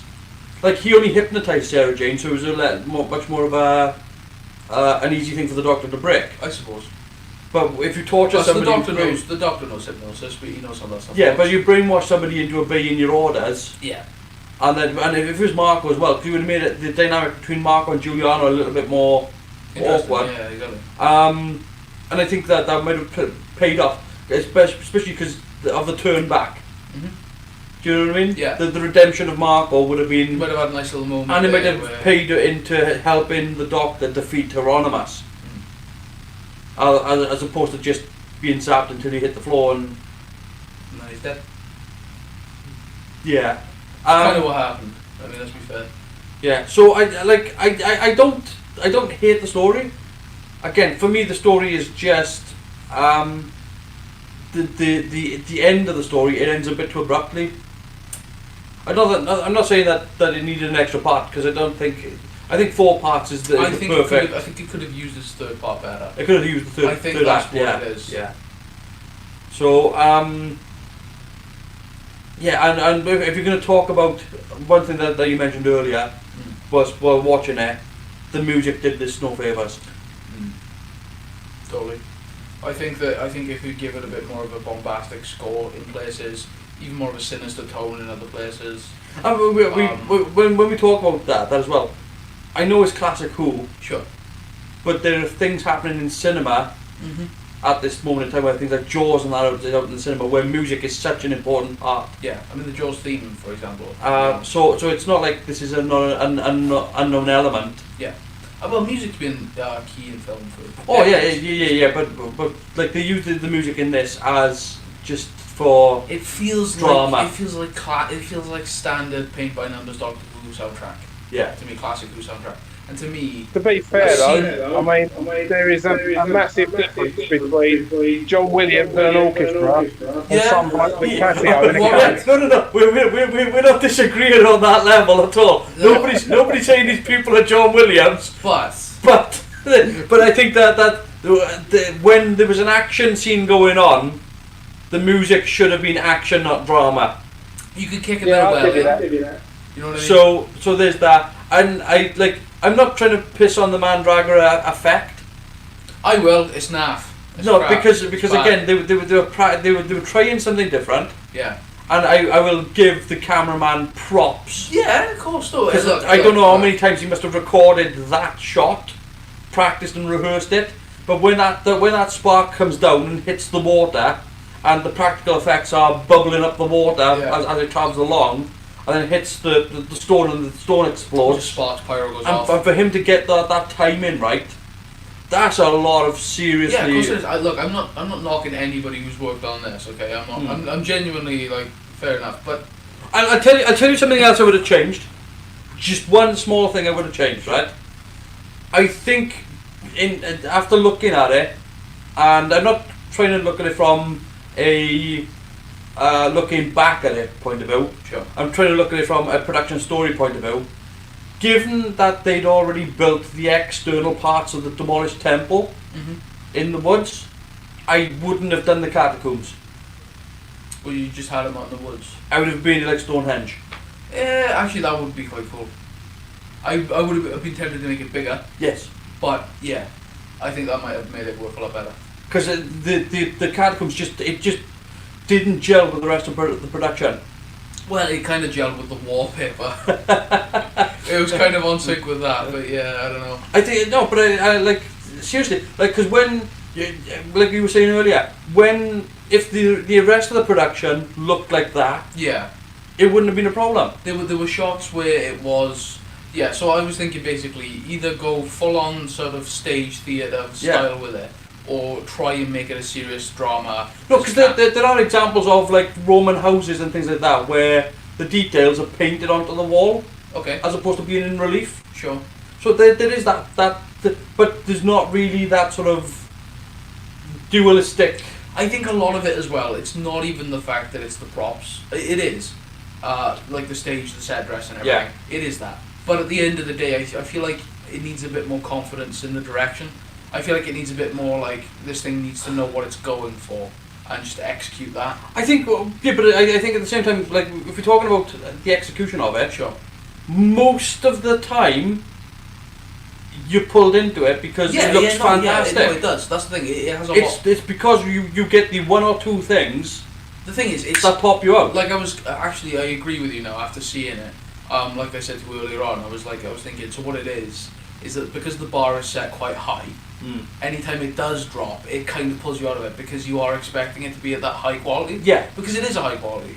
For most of it, it's pretty good. Oh, look, but it just does. It just brings it down every now and then, and that's enough. Yeah, that's what I mean. When you go down to the catacombs, Yeah. you've got the stairwell down to the catacombs, which I still every time I see it just reminds me of the foundations for Wayne Manor. I can see that, yeah.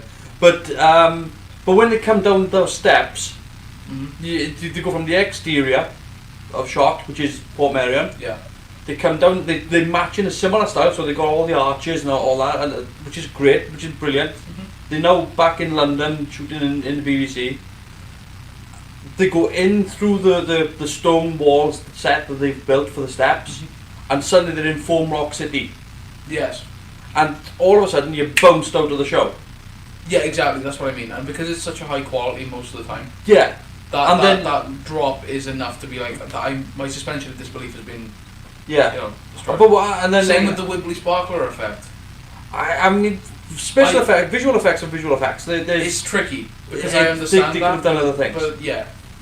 I mean, look, we're dealing with a time whereby the visual effects were all done practically. Yeah. So, and we've already had like 3 Doctor's effects whereby you've had like the antimatter wibble wobble effect. Yeah. They are starting to use Quantel here because we've seen a Quantel effect where they've done the separation of the Doctor effect. Sure, yeah, when he goes from his head again, yeah. They've done a lot of the helix effect. The helix effect, and I'll bring this back up again. Which one in particular? The blue swirly down plug hole. The plug hole one. If they'd reversed the footage, it would have looked better. Yeah. And maybe even put a glow over the centre. It might have taken you a minute to think, how are they doing that? Because that's what I would have done. Is as if you reverse the footage and put a glow over the middle, Like a sure. A white light source over the middle. Sauce, it would might look yeah. Yeah. I like the whole thing with the TARDIS where it's warping. Yeah. That looked really good. The mirror distortion. It's a very simple effect, but I like it. There are effects in this show that are very good. It's just there are also effects like the beam of light, which I'm not as keen on, and it's just I can't help it. It's the round dot effect. Oh man, the round dot effect. When the thing is, when it's a sparkler, and I do rag on the sparkler, but it's actually not that bad. And I could be saying that because here's the thing: for the rest of the episode, we're all the way up here. For the sparkler, we're down here. Yeah. But then for the red dot, I didn't realise this, but we've gone all the way down to the basement. It gets even worse, boys. There's a glowy red dot, and it's like, wow, this is what we've settled for, is it, folks? Okay. But so we bring up the acting in this as well. Mm-hmm. There are 2 actors in this show that are absolute tripe. They're really bad, and it's the 2 guards. They are a bit. It's the 2 guards that try to find the door to the catacombs. Yeah. They're terrible. The delivery is awful. You know what bald head or the one with the 2 guys with the spears. Yeah, with the spears. And their delivery is absolute tripe. But it does show because you've got the acting then of Tim Pickett-Smith and I can't remember the guy's name, David. So he plays Giuliano. Yeah. And these 2 guys are playing a relationship whereby you're not quite sure what the relationship is, and it could go either way. It's up to the audience to decide what Giuliano and Marco's relationship is. It doesn't suggest anything, but it's not suggesting it. If you know what I mean. It's a full-on Whale and For 1976, it's probably as risque as you could probably go, without being John Inman. Sure. But they're obviously not implying anything more than that. No, but you know what I mean, Chris. To be honest with you. Yeah. It's just I just thought John Inman. Yeah, no. But you can see what I'm saying though. It could have gone and played those characters that way. But that proves the point of what we've been saying recently, where it didn't matter. Exactly. Yeah. It doesn't matter at all.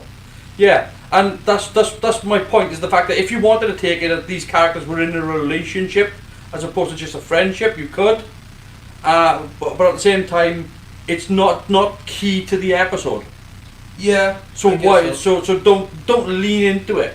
There's no point in just because like we've talked about this before in Praxis. in the episode practice, they make the two guys gay Mhm. just to be gay.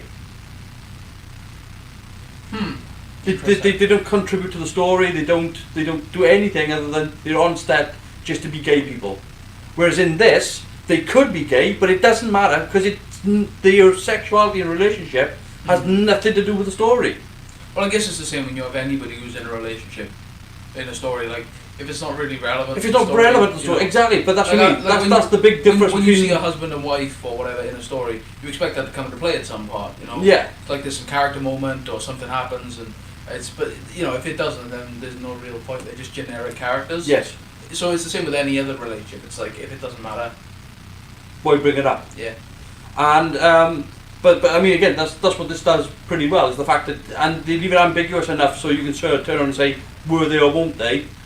And that's up to you. If you want to think about that, if you want to go into that, you can. But Yeah. honestly, It doesn't matter. the good performances, the good roles in the story. Mhm. Both of them, good solid shows from them. So I mean, So- fair play. And I mean like with regards to this episode then, Chris, like we're still in a good period of Doctor Who. We're in season 14. We've got some great episodes coming up. Out of Tom Baker's run, like this is we're at a point whereby I think the previous season had some better quality. Oh, I don't know though. Compared to season 14, right.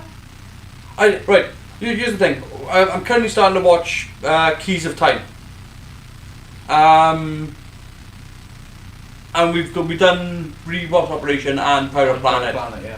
And Pirate, whatever it's called. yeah, so we've got a few to go. I believe this is better quality than Rewatch Operation, Yeah. but I don't think it's as good a quality. I think it's better quality than Pirate Planet, I would say Pirate Planet. Yeah, I think it's definitely. but I don't think it's superior. better than Rewatch. Reboss is better than I expected. Yeah, it's pretty good, isn't it? It's okay. Yeah, it's some good stuff in there. I'm trying to think what the. I mean, Face of Fear, Face of Evil as well is another one whereby it's kind of all ups and downs with. I don't know if you remember that one. I honestly, it sounds very familiar. Face of Evil it's like it's Tom Baker's Doctor is both the hero and the villain. Is one with a clown? No. No. There's a Um. bit where there's one where he. There's different episode. Don't worry. Yeah. No. I don't. It doesn't But matter. I mean like we've got examples of really because I don't want to bring this up again, but I'm going to the Terror of the Zygons is to me a much higher quality episode. But that's just my personal. It's probably one of the Zygons or so No. well remembered. I'm saying that like I'm still gonna rate this episode Masque of Mandragora. For me, it's gonna be a 7.5. It's the only thing I'm knocking it down for are misgivings in the production, where the production quality differs. So it starts off with a really high production value and then drops, and it goes back up again and then drops, and then goes back up again and drops. Mm-hmm. And obviously, where the story doesn't fulfill its potential by episode 3, Sure. and really doesn't because it had they unleashed Hieronymus in this, it could have been really interesting. Yeah, it could have hit a bigger climax than Yeah, and I think to put more stakes on the line, to really sort of anything you can raise the bar a bit is always yeah. worth doing. And again, there's dramatic potential in doing more things with talking about brainwashing and torture with people like Marco. Mm-hmm. So that they had an option there as well. There's lots of things that they touched on, but there's lots of options that they could have exploited, and they didn't. So failed opportunity, I suppose. Yeah, I guess so. But So but it's still an enjoyable story. for what it is. It just again, like I said, when it comes to the scoring of the music, there's missed opportunity. Look, if you were to take the Blu-ray of this and you were to give it a little bit of a sharper edit and a bit of a rescore and touch up with the effects, I definitely touch up some of the effects. And the score as well. We're looking at a really classy show. It would have been really glossy to look at. Yeah. It's very pretty. It's got some nice locations, like shots, things like that. Well, again, Port Merion. The lighting is very good in a lot of it.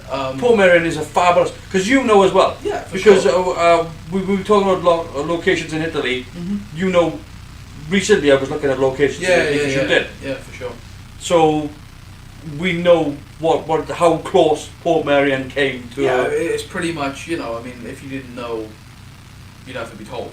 Yeah. I mean, so fair enough. But I don't know. For me, I wouldn't rate it as high as a 7.5. If I'm honest with you, and that's just because it's enjoyable. It's pretty good. It is decent. I wouldn't rate it lower than like maybe a 6.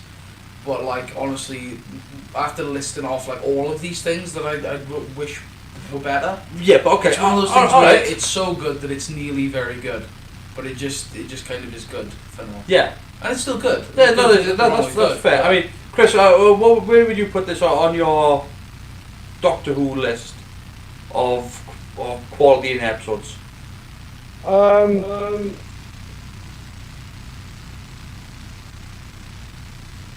would give it. I'd give it an 8 out of 10. With a long delay by the sound of it. That's alright. No, it's not that bad actually. It's a couple of seconds on the delay. So no, I totally. We've talked about some of the bad things. Yeah. Let's talk about some of the good things. Sure. Let's give this a bit of a big up. Why not? The location shooting. Yeah. The fact that they chose to shoot it on 16mm was a great choice. Yeah, I think so. Some of the lens choices whereby you get some of the milkiness of the background and the sharpness of the people in front. When this is shot well.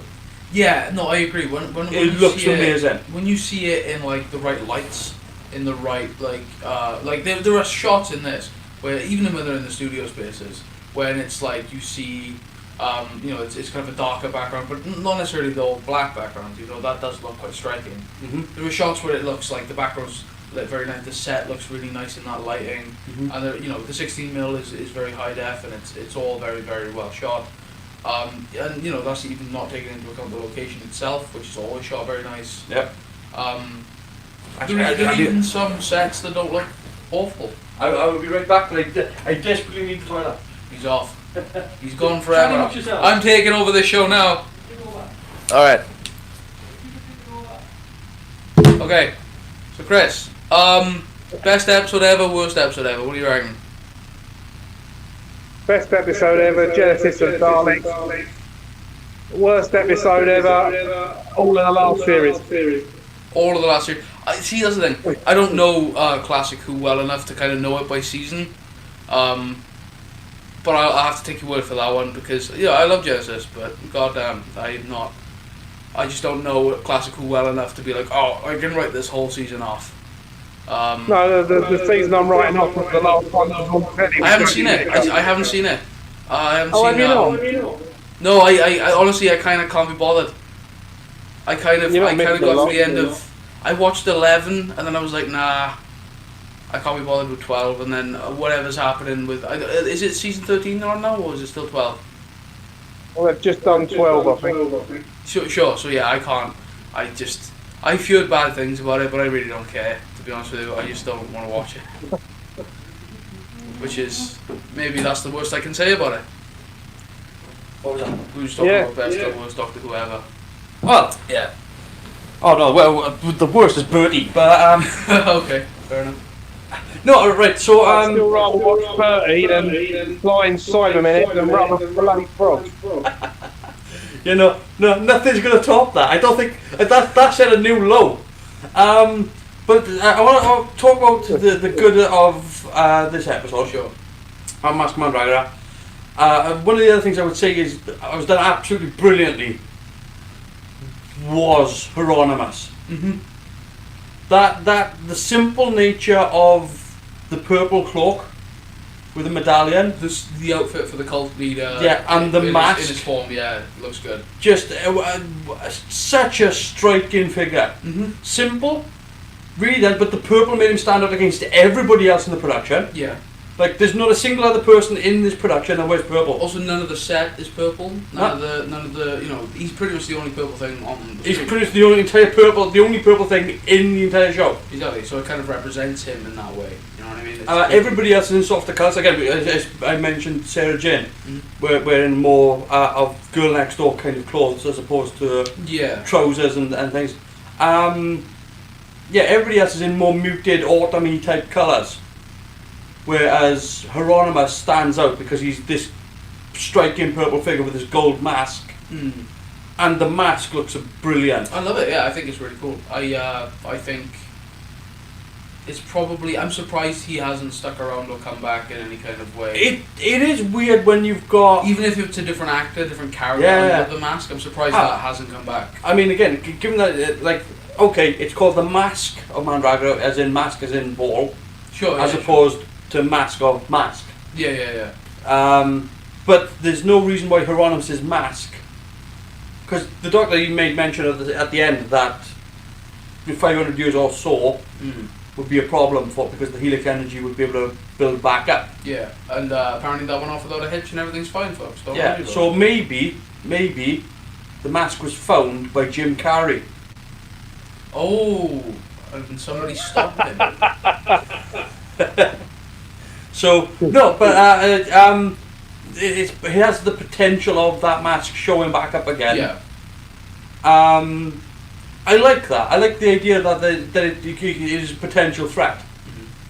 I'll tell you the effect I liked in it. It was one of the Spartan effects where they had their hands over the altar like that, and it was coming up from underneath. I thought that looked really good. It definitely showed sort of, cause the energy was sort of being imbued from the altar. So it definitely showed what was happening. I don't know if it would have been better if I could hear more of or if I was paying more attention to the specific line. Maybe I missed it somewhere. But I was kind of confused as to what was happening in that one moment there. But you did. I could kind of get it from. I could tell generally. It was kind of weird as to why the hands were smoking and the visual storytelling was on point. It was just I was lacking a little bit of context. That was all. But I could kind of figure it out. Yeah. When they all took their hoods off later and they were just like I got it then. Yeah, but you know. It was slightly. That is more on me than the episode. I won't lie, but. Well, they do actually play it out towards the end where they kill everybody at the ball. Yeah, true. Most people at the ball, I should say. Masque of the Red Death, those folks. Yeah, again, that's what that was based on, I think. Oh, okay, cool. That particular part, anyway. Yeah. Well, there's like a party and there's this guy with a mask and some sort of spiritual weird thingy. Yeah, some cult, I think. I think Philip Hinchcliffe had seen that movie from the 50s and then decided to do that. But he was basically wanting to base it more on. He'd already, in the previous season, he'd done Pyramids of Mars. Yeah. And he wanted this to be a sort of a similar story. Oh, okay. So it was more the case of preventing Hieronymus from getting out as opposed to stopping him after he has or whatever. Yeah. And they do the same sort of thing with Sutek. Sure. Prevent Sutek from getting out as opposed to what happens if he does. Because obviously Sutek is really powerful and he never showed up ever again. Said at the end of time, but he's a waste of a good character, and he is a good character. I mean, but same here. Exactly the same thing here, though. Because I mean, the cult of Demnos is something that could have come. I mean, here's what I'm amazed at. I'm amazed that they didn't use the cult of Demnos in Torchwood. Yeah, no, I thought of Torchwood a few times watching this, going, this would have fit in. That is surprising, because that you would have thought, with Russell T Davies being such a Doctor Who fan as well, you've got this cult, and it would have paid off. It would have really paid off really well for Torchwood, because they could have gone really dark, you know, with the sort of cult type of scenario whereby people are being sacrificed. Yeah.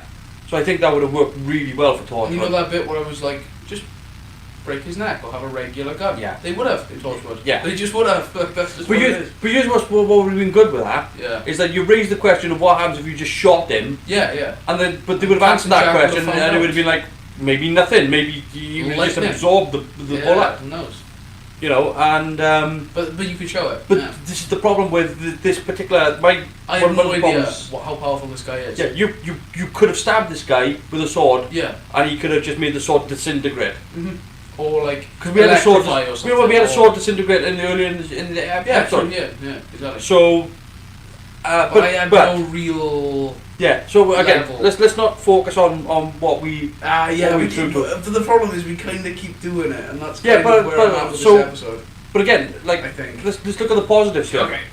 They spent 6 days filming in Portmeirion. Yeah. They chose the right location. Sure. They definitely filmed it to its potential. I was there, so. Because given it, like if you don't know Portmeirion, it's pretty much everything's within 100 yards of everything else. Yeah, it's kind of there's a lot of staircases and all the corridors. Well, like some of the things that you can't see, like the execution platform that Frederico's standing on with the carpet over the Yeah. rails. It's literally that. If you walk out through the door, you're walking out onto a street, or Yeah. onto a road, and it's literally everything's a facade. It's not really what it's pretending to be. Mm. Like we talk about the where they walk in the corridor and take the left and go through the wall, The iconic shot. and there's no doorway there. It's just a wall. Yeah. So they're pretending there's a door there. But there's lots of things like that whereby they built a false wall out in the alleyway where, do you know when they bring in Tom Baker down to be executed? Mhm. When they bring him down there, if you look out through the door, they've got a stone wall outside. Sure. That was fake because out through there is just a rockery garden. Oh, okay. They put the wall there because they didn't want roses and flowers and Yeah. forget-me-nots to be in the background. Where he could, be sentenced to execution. Yeah. Yeah. And literally where they built the stage for him to be executed is literally over the top of, I think it's over the top of a pond. So they used Portmeirion very, very, and given how well Portmeirion would have been known at this time, because it would have been used for the prisoner, Yeah, true. I think they did the right job as well, because it didn't look, you didn't get to see any of the more modern houses that are built around Portmeirion. They broke up the location well enough so that, they broke up the location well enough so that you didn't know where one thing was joined onto the other. I think so. I think they did a lot of, like I said with earlier when it was like, what they've done is they've used it for what they need it for. Yeah. And because it's kind of a place playing a different place anyway, Yeah. you don't have to be faithful to where it is. Yeah. Like it's different in, like in Men in Black, when he runs down the street in New York and he's in a completely different part of New York 30 blocks away. It's different because that's meant to be New York. It's New York playing New York. It's In similar this- to Ghostbusters, yeah. Sure, exactly. In this, it's literally a place in England playing a place in Italy. Let me see, It's not even in England. whatever. Wales, I mean, whatever. Britain, the wet bit over there. It's all playing. Portmeirion actually is one of the most driest parts of Wales, I'll have you know.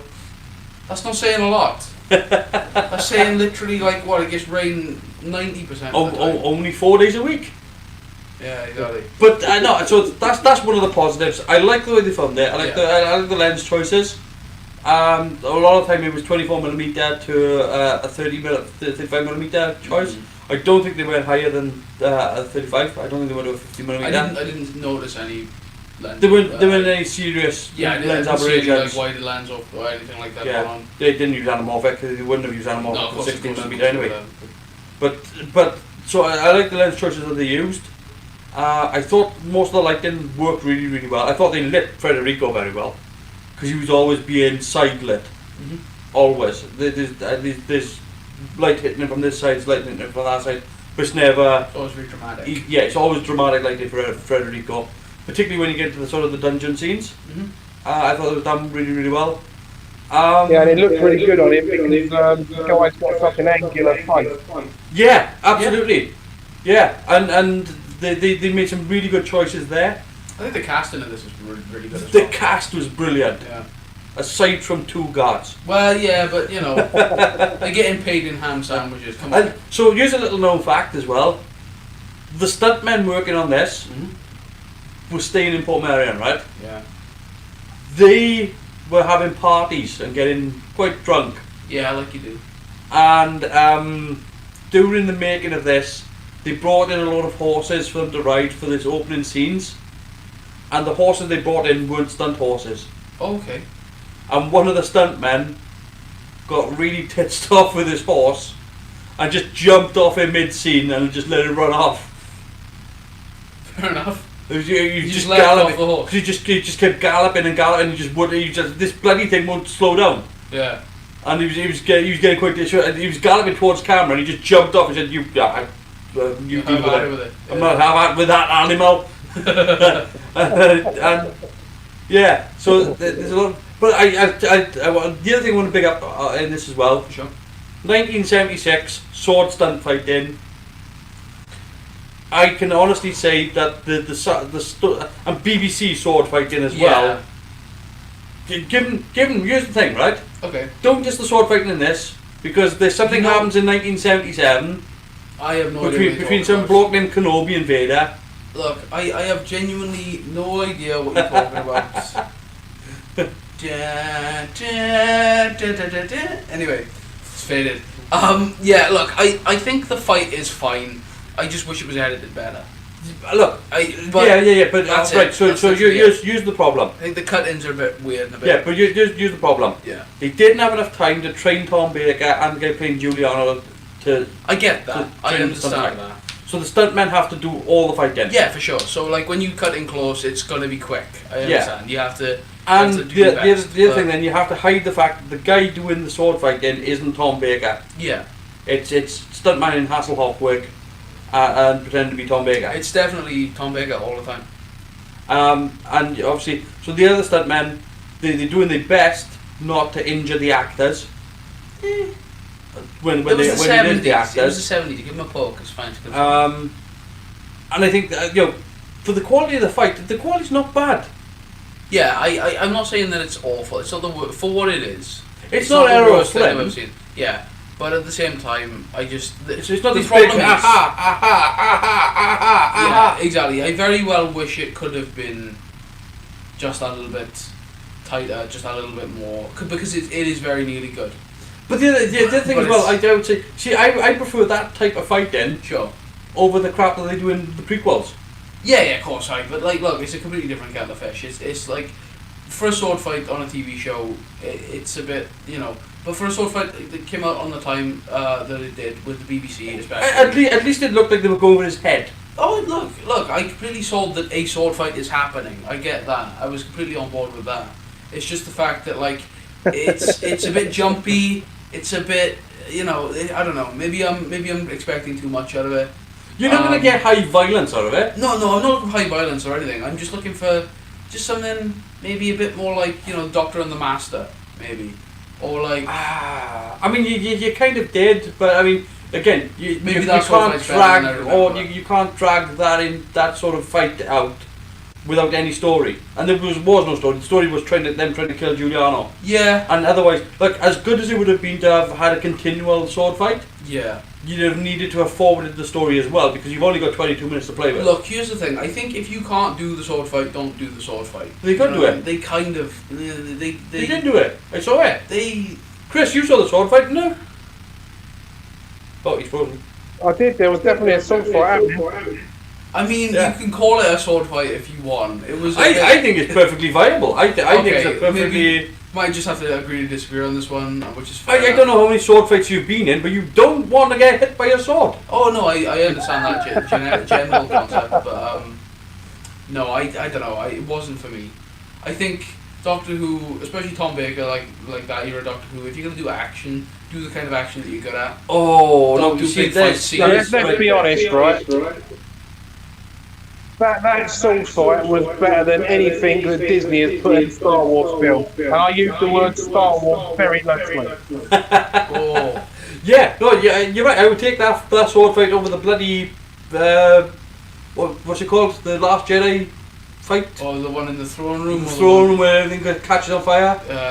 Yeah, that's the one. So I mean that's what I take is and again if you've got actual swords and you're in a fight, the people who are swinging the swords and at the people that don't want to get hit by the swords they're going to step back. They're going to Oh yeah. and the I've fact that they were swinging at the guy's head.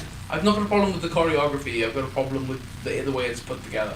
Right. my So problem. that's an editing issue. That's what I mean. That's kind of what I said at the start. I was like, I wish it was edited better. I wish it was cut together more Oh, fluidly. look, but again, That's my issue with it. We've talked about this earlier. A re-edit of this story into one story Yeah. to punch up the editing. I think it would benefit greatly. I think If you punched up the editing, changed the theme music to a bit more to fit a little bit more with the action, yeah. and then redone the visual effects, you're looking at a really good story. I think so. 100%. It's nearly really good. Yeah, But but it's- I it's right now, it's just can kind of live. I can live with. I mean, I would probably want to change the temple Yeah. gauze Yeah. backdrop, so I would count that as part of the visual effects. Sure.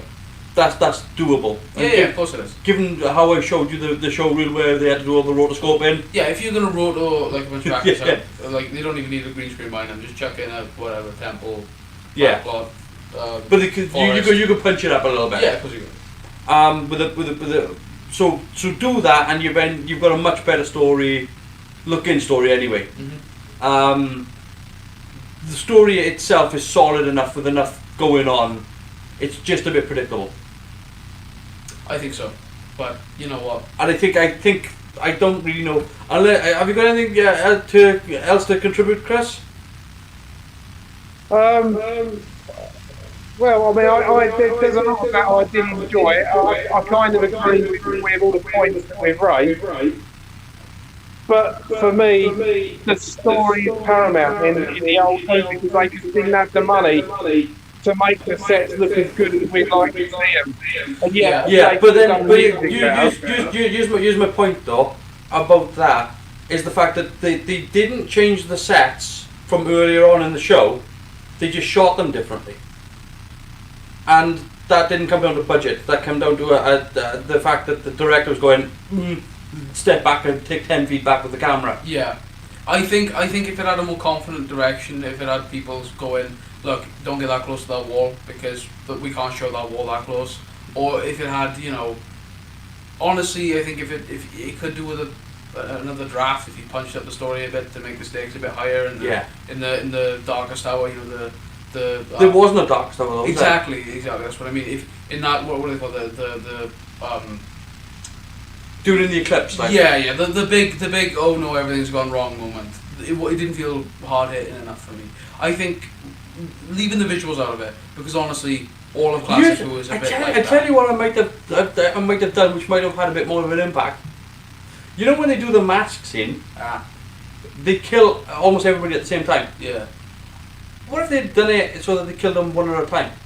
you could have. You just want to make sure that it's not too dragged out. You want it to be like No, but you can keep cutting back and forth. Yeah, you between can what's make happening with the doctor in the temple. might raise a bit of tension, maybe. I'm just because you're killing the same amount of people. Yeah, for sure. It's the same thing. It's just a bit of a. It's a bit of. So you I'm can just edit wondering around it whether to or make not killing them all at the same time it- was a bit of a waste, as opposed to actually kill them individually. I don't know. I think after a couple, the audience might be more like, yeah, we get the point. Yeah, but don't forget, Sarah Jane was one of the people in the crowd. True. Yeah, so maybe it would raise a lot of tension. You're right. Yeah. So I think maybe if they'd killed one person and it was sort of getting closer to Sarah Jane, Yeah, maybe. and again you start pushing the camera in on Sarah Jane closer and closer every now and again. Yeah, and add just a bit more kind of stakes to the situation. I wonder if that might have paid off a little better. Yeah, I don't. Chris, I'm really glad that you love this story. I think it's great that you do. I think it's Thanks, fine. man. I think it's fine. Like I can't No, say a lot it more than is. that. No, it is a fine story. Yeah, But it's predictable. yeah. That's really. I'm very much everyone's entitled to their opinion. I mean, For sure. I'm not going to say that you're wrong because you might think differently to me. I just happen this particular No, but series of Doctor Who is one of my favourites. So Yeah. I know. No, but like I said to you earlier, he's seeing it from a perspective of not having seen it for a very long time and not really being able to remember it, and still being able to view it as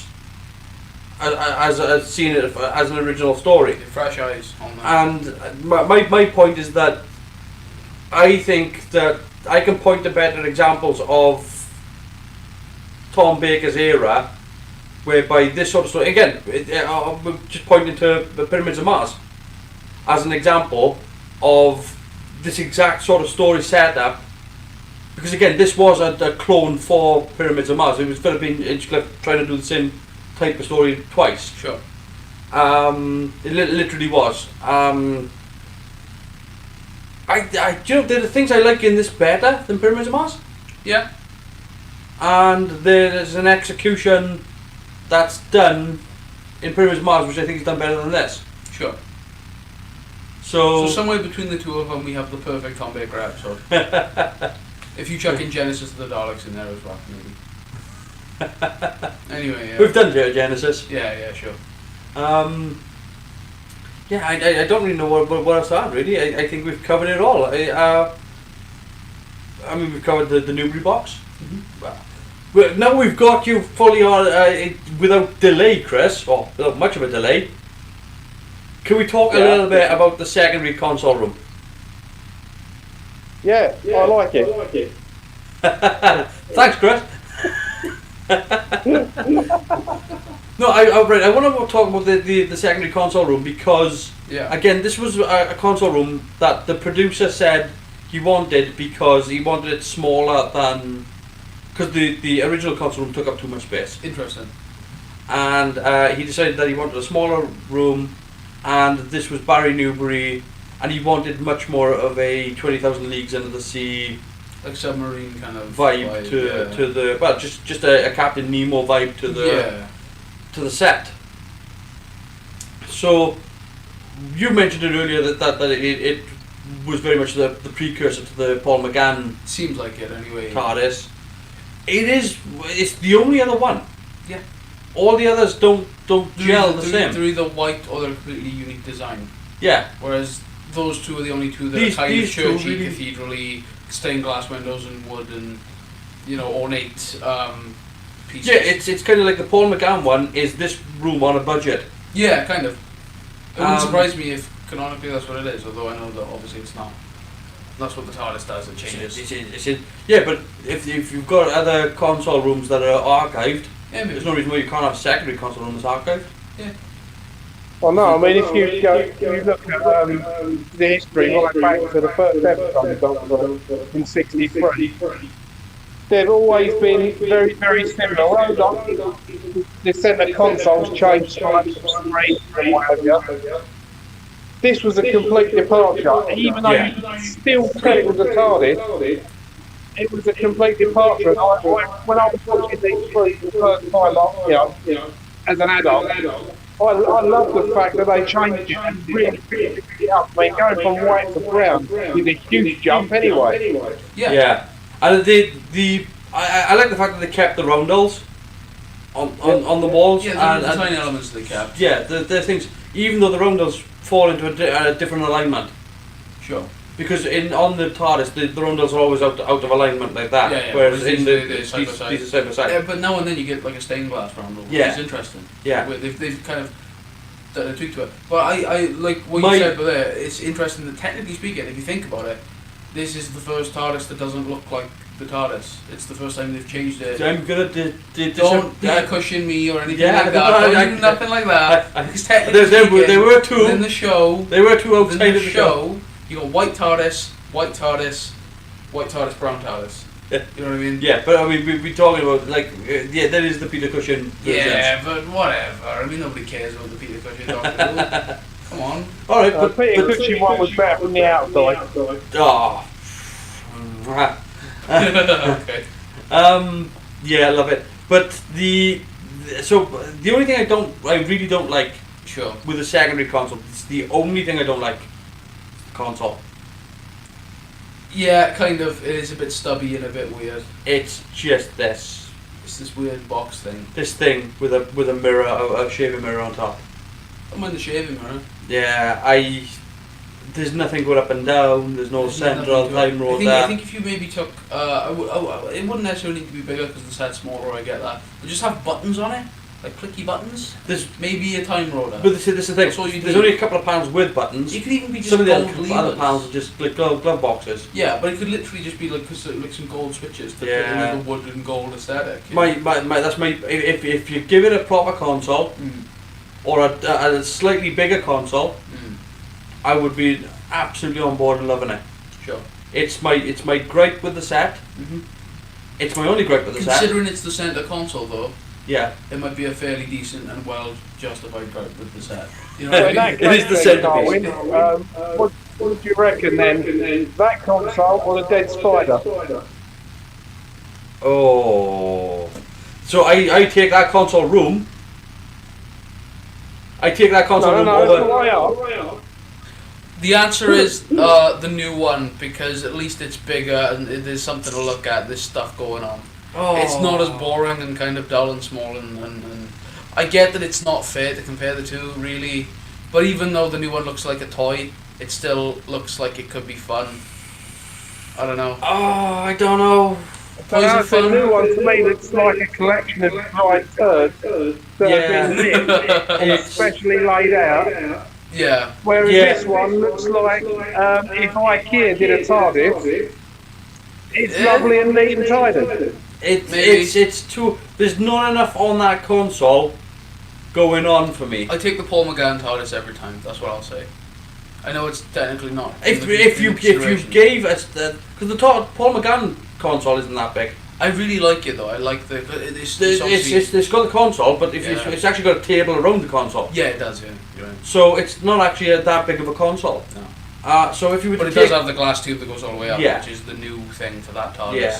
But I think if you take a slightly slightly bigger console, not much bigger, but slightly bigger, with a couple of displays on it, you'd have been golden Yeah, with sure. that. As to whether or not Yeah. I would take that console over Jodie's TARDIS. I mean, you can knock the lights off in Jodie's TARDIS. It's not wrong. You can change colour of them if you wanted to. So you don't have to look at it. You can get a Um, rave. Oh, So that's basically, I take that console. You take I take the console. Series 14 one. Yeah, I take the console. Easy. Every time it's I didn't even really think about it.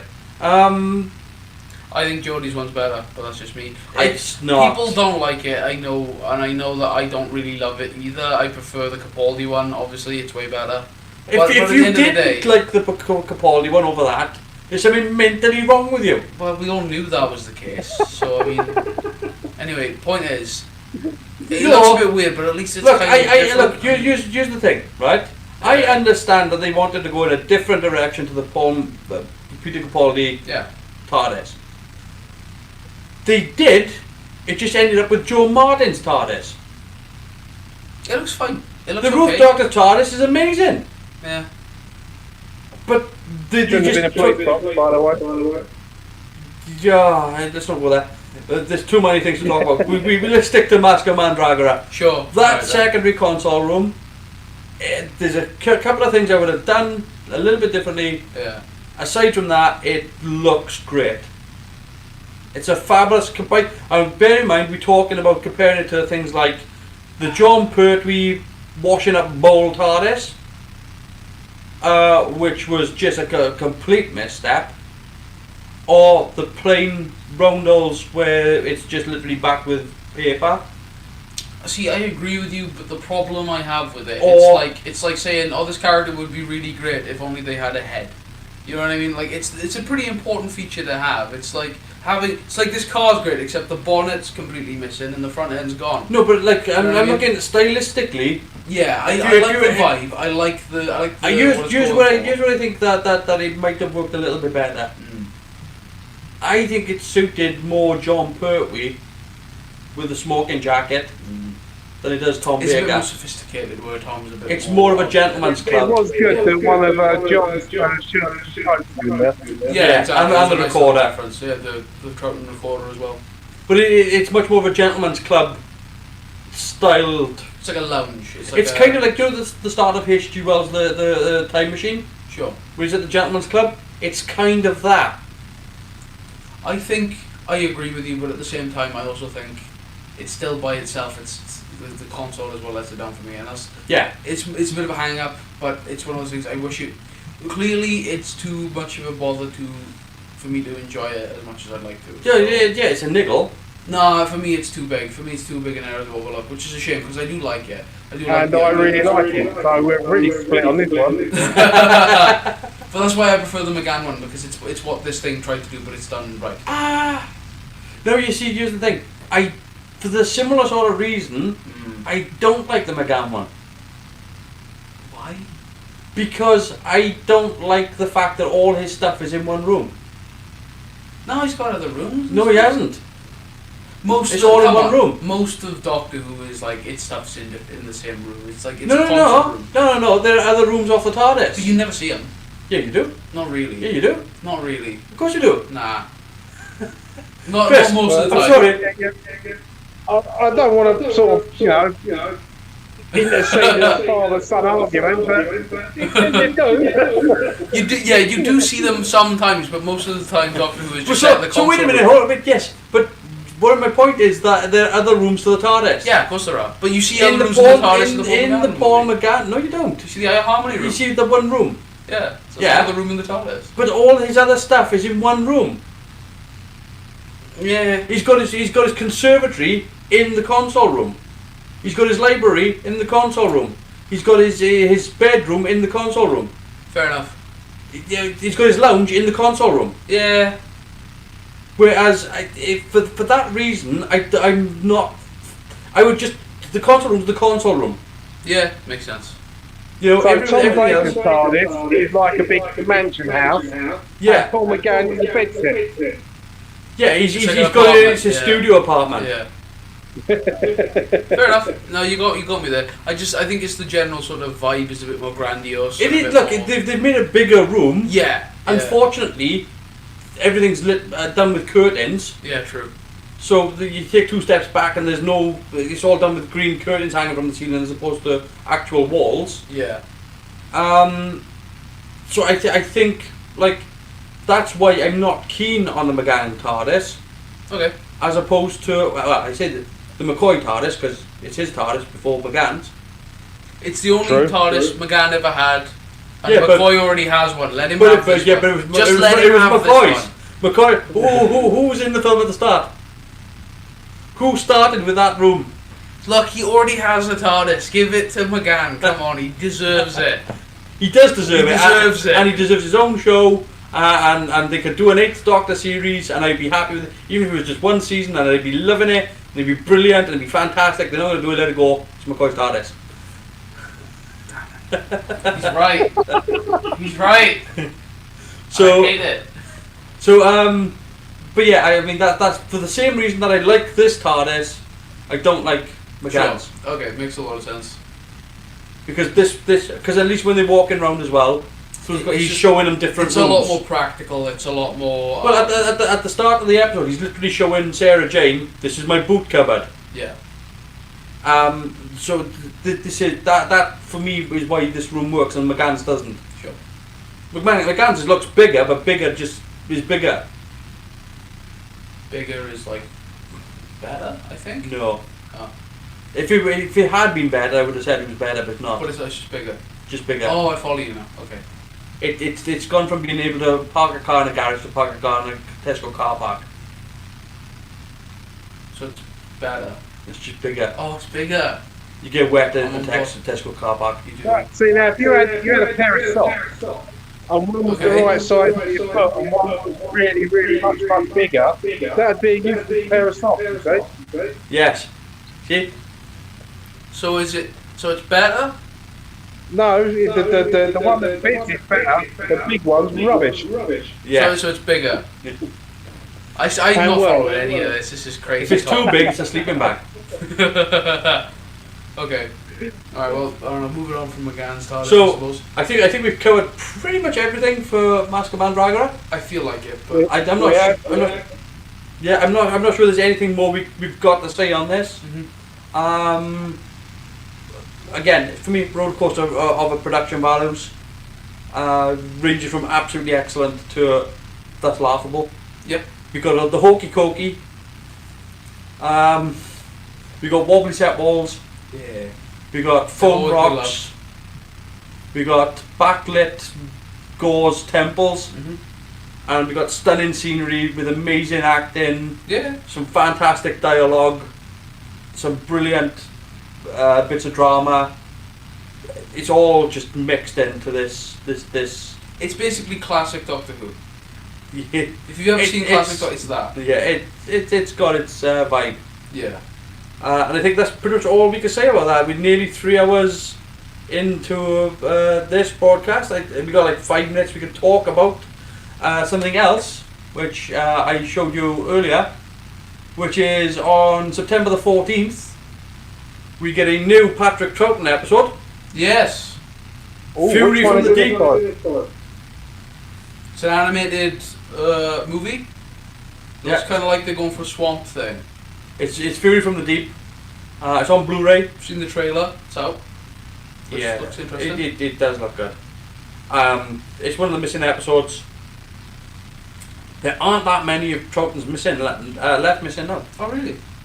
There's what was it? I'm not sure actually. I'm gonna have a look quickly as to the ones that are missing. Helps with Expel.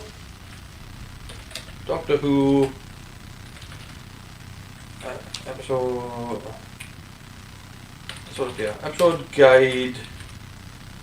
Thank you.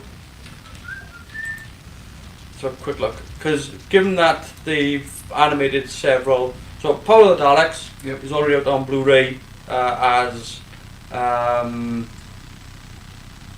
animated. Yeah. Highlanders is still missing. They've got to animate that. Underwater Menace missing. I think they've got to do that. Moonbase, Macroterra have got on Blu-ray. Yep. That's great. Faceless Ones got on Blu-ray. That's great. Evil of the Daleks still missing. So we have what 4 episodes. Yeah. Tomb of the Sidemen, awesome. Yep. Tomb of the Sidemen. Abominable Snowman is missing parts. That'll be out soon. I got a feeling. Ice Warriors on Blu-ray. Enemy of the World, fantastic. Web of Fear, I believe, is that on Blu-ray? I have no idea. I think it. No, it's not. I think it's on DVD though. Maybe. Yeah. Fury from the Deep is coming out soon. I saw the trailer. It looks very good. We've seen part of Wheel in Space. Yes. True. So that's okay. Dominators is out. Mind Robber is out. Invasion is out. Crotons out. Seeds of Death out. Space Pirates. Oh, that's missing. So we've 4 or 5 episodes. I want to say 5. Yeah, on War Games. So 5 episodes. Yeah, somewhere around there. Five stories of the Troughton era are still unaccounted for, or at least one of them's Missing the thing. So that's not, considering how bad it was, whereby he was missing pretty much half his series. Yeah. That's pretty good. And so yeah, September 14th, Blu-ray Fury from the Deep is going to be out, and I am going to be ordering it. So on the day of release, it will be coming through my door. So that's one to look forward to.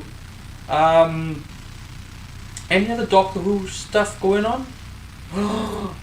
I nearly missed it. I showed you it last night. What was I doing last night? The colorization. Oh, my bad. Yes. So a couple of fans have gotten together and they've actually colorized an episode of Doctor Who from start to finish. You know, you've got people doing like Babel Colour who do like the odd scene here or there. Yeah. This group of people have got together and they've colorized a full episode from start to finish, and they've done an absolute bang up job of it. It's full 25 minutes. They've done it. They said they've taken it to Gallifrey 1. I'm not The sure. convention. Yeah. And they're now bringing it over to the UK to show it. There's a potential for a conversation with the BBC. Yeah. And they've even addressed it, and where they said that they'd might like be to able to do they'd like to do more. Yeah. But there's a potential for to have this episode released as a colorized version of the story. Which would be And the episode amazing. is? It is a Dalek episode. Yes. I will check. It's the something of the Daleks. The something of the Dalek. The something of the Daleks. Yes. Oh, what? It is. Let's have a quick look here. I want to say it's either of the Daleks. Oh It God. might be. Did it have the big? No. No. I tell you. All right then. I know how to find it. Kevin Stoney. I'll tell you why. Because Kevin Stoney plays the bad guy in The Invasion. Yeah. But Kevin Stoney happened to be the same guy in the colorized version of the William Hartnell episode. What a coinky then. How do you like that? My nerdism is. My nerdism is showing. Well, I didn't want to say anything, but we got there. There's no shit. This guy has no shame. You can say it all you like. Let's won't come care. down to 1963. 64, 63. There should be a Doctor Who one here somewhere.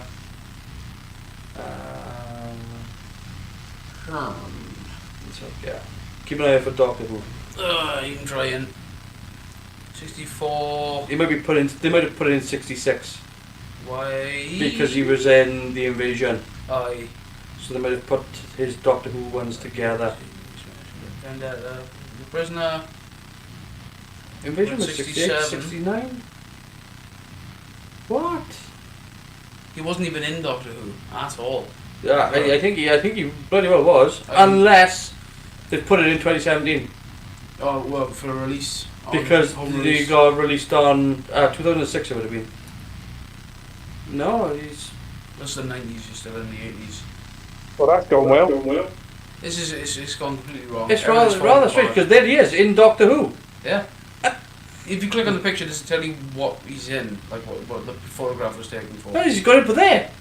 Click on it. So he's got 65 to Click 75. on it. Oh no, I can't click on that. Click on it. So he reckons 65. I didn't see it. Go back. We're trying our best here, ladies and gentlemen, but can promise nothing. Yeah, 66, 65. Danger Danger Man. Man, Blackmail, Doctor something, Theatre, R3, whoa, Orlando, The Saint, System, Straight Paradise, la la la la la. No, right, okay. I tell you what, I'm going to do it a different way. I'm going to go Kevin Stoney, Doctor Who. Right, Kevin Stoney, what Doctor Who, portrayal, established types. Because Kevin Stoney was the actor in. He played Vaughn in Invasion. What was that? Packer! That was him. Cool. I'm in charge, I tell you what to do. Oh yeah. In Revenge, he was in Dalek's Master Plan. He's only gone and nailed it, folks. Mavic Chen. Hold on. So yeah, Dalek's Christmas Master Plan. Miracle. Yeah. It is. Ding da ding ding. So if I click on that, nothing happens. Nothing at all. But yeah, apparently it's that they've colorized that episode. But given that part of that was missing as well. Yeah. Most of that was missing. There it is.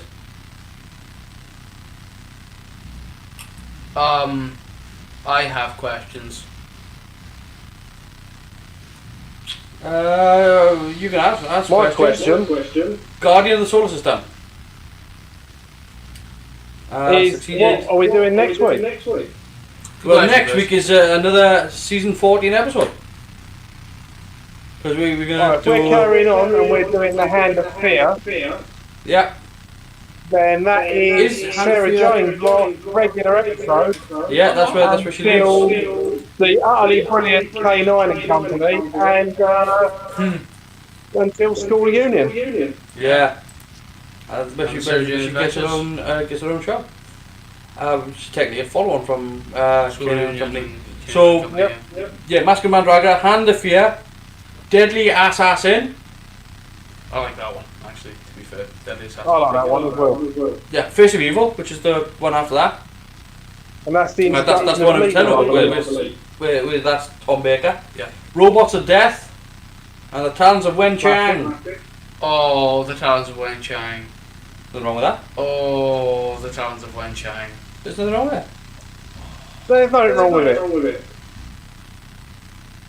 Okay, Today there'd be something wrong with it. Whatever In you say, 1976 there was nothing wrong with it. It's fine. I didn't say anything wrong with it. It's got some questionable performances under its belt. Yeah, they'd be questionable today, but not then. Yeah, You've got to take it into context. it makes me feel uncomfortable. That's all I can say about it. Yeah, there's a lot to But unpack. none of that makes me Anyway. feel uncomfortable because it is what it is and it's a product of Exactly, it is what it is. Yeah. Fair enough. So yeah, we've got a pretty good solid season ahead of us. With Oh, that's why I asked for it. no, it is a pretty solid season. Good. So yeah, Hand of Fear, which is this hand. That one. I feel the hand. We can pretty good. I've already forgotten. Hopefully I'll have some broadband next week. Wait.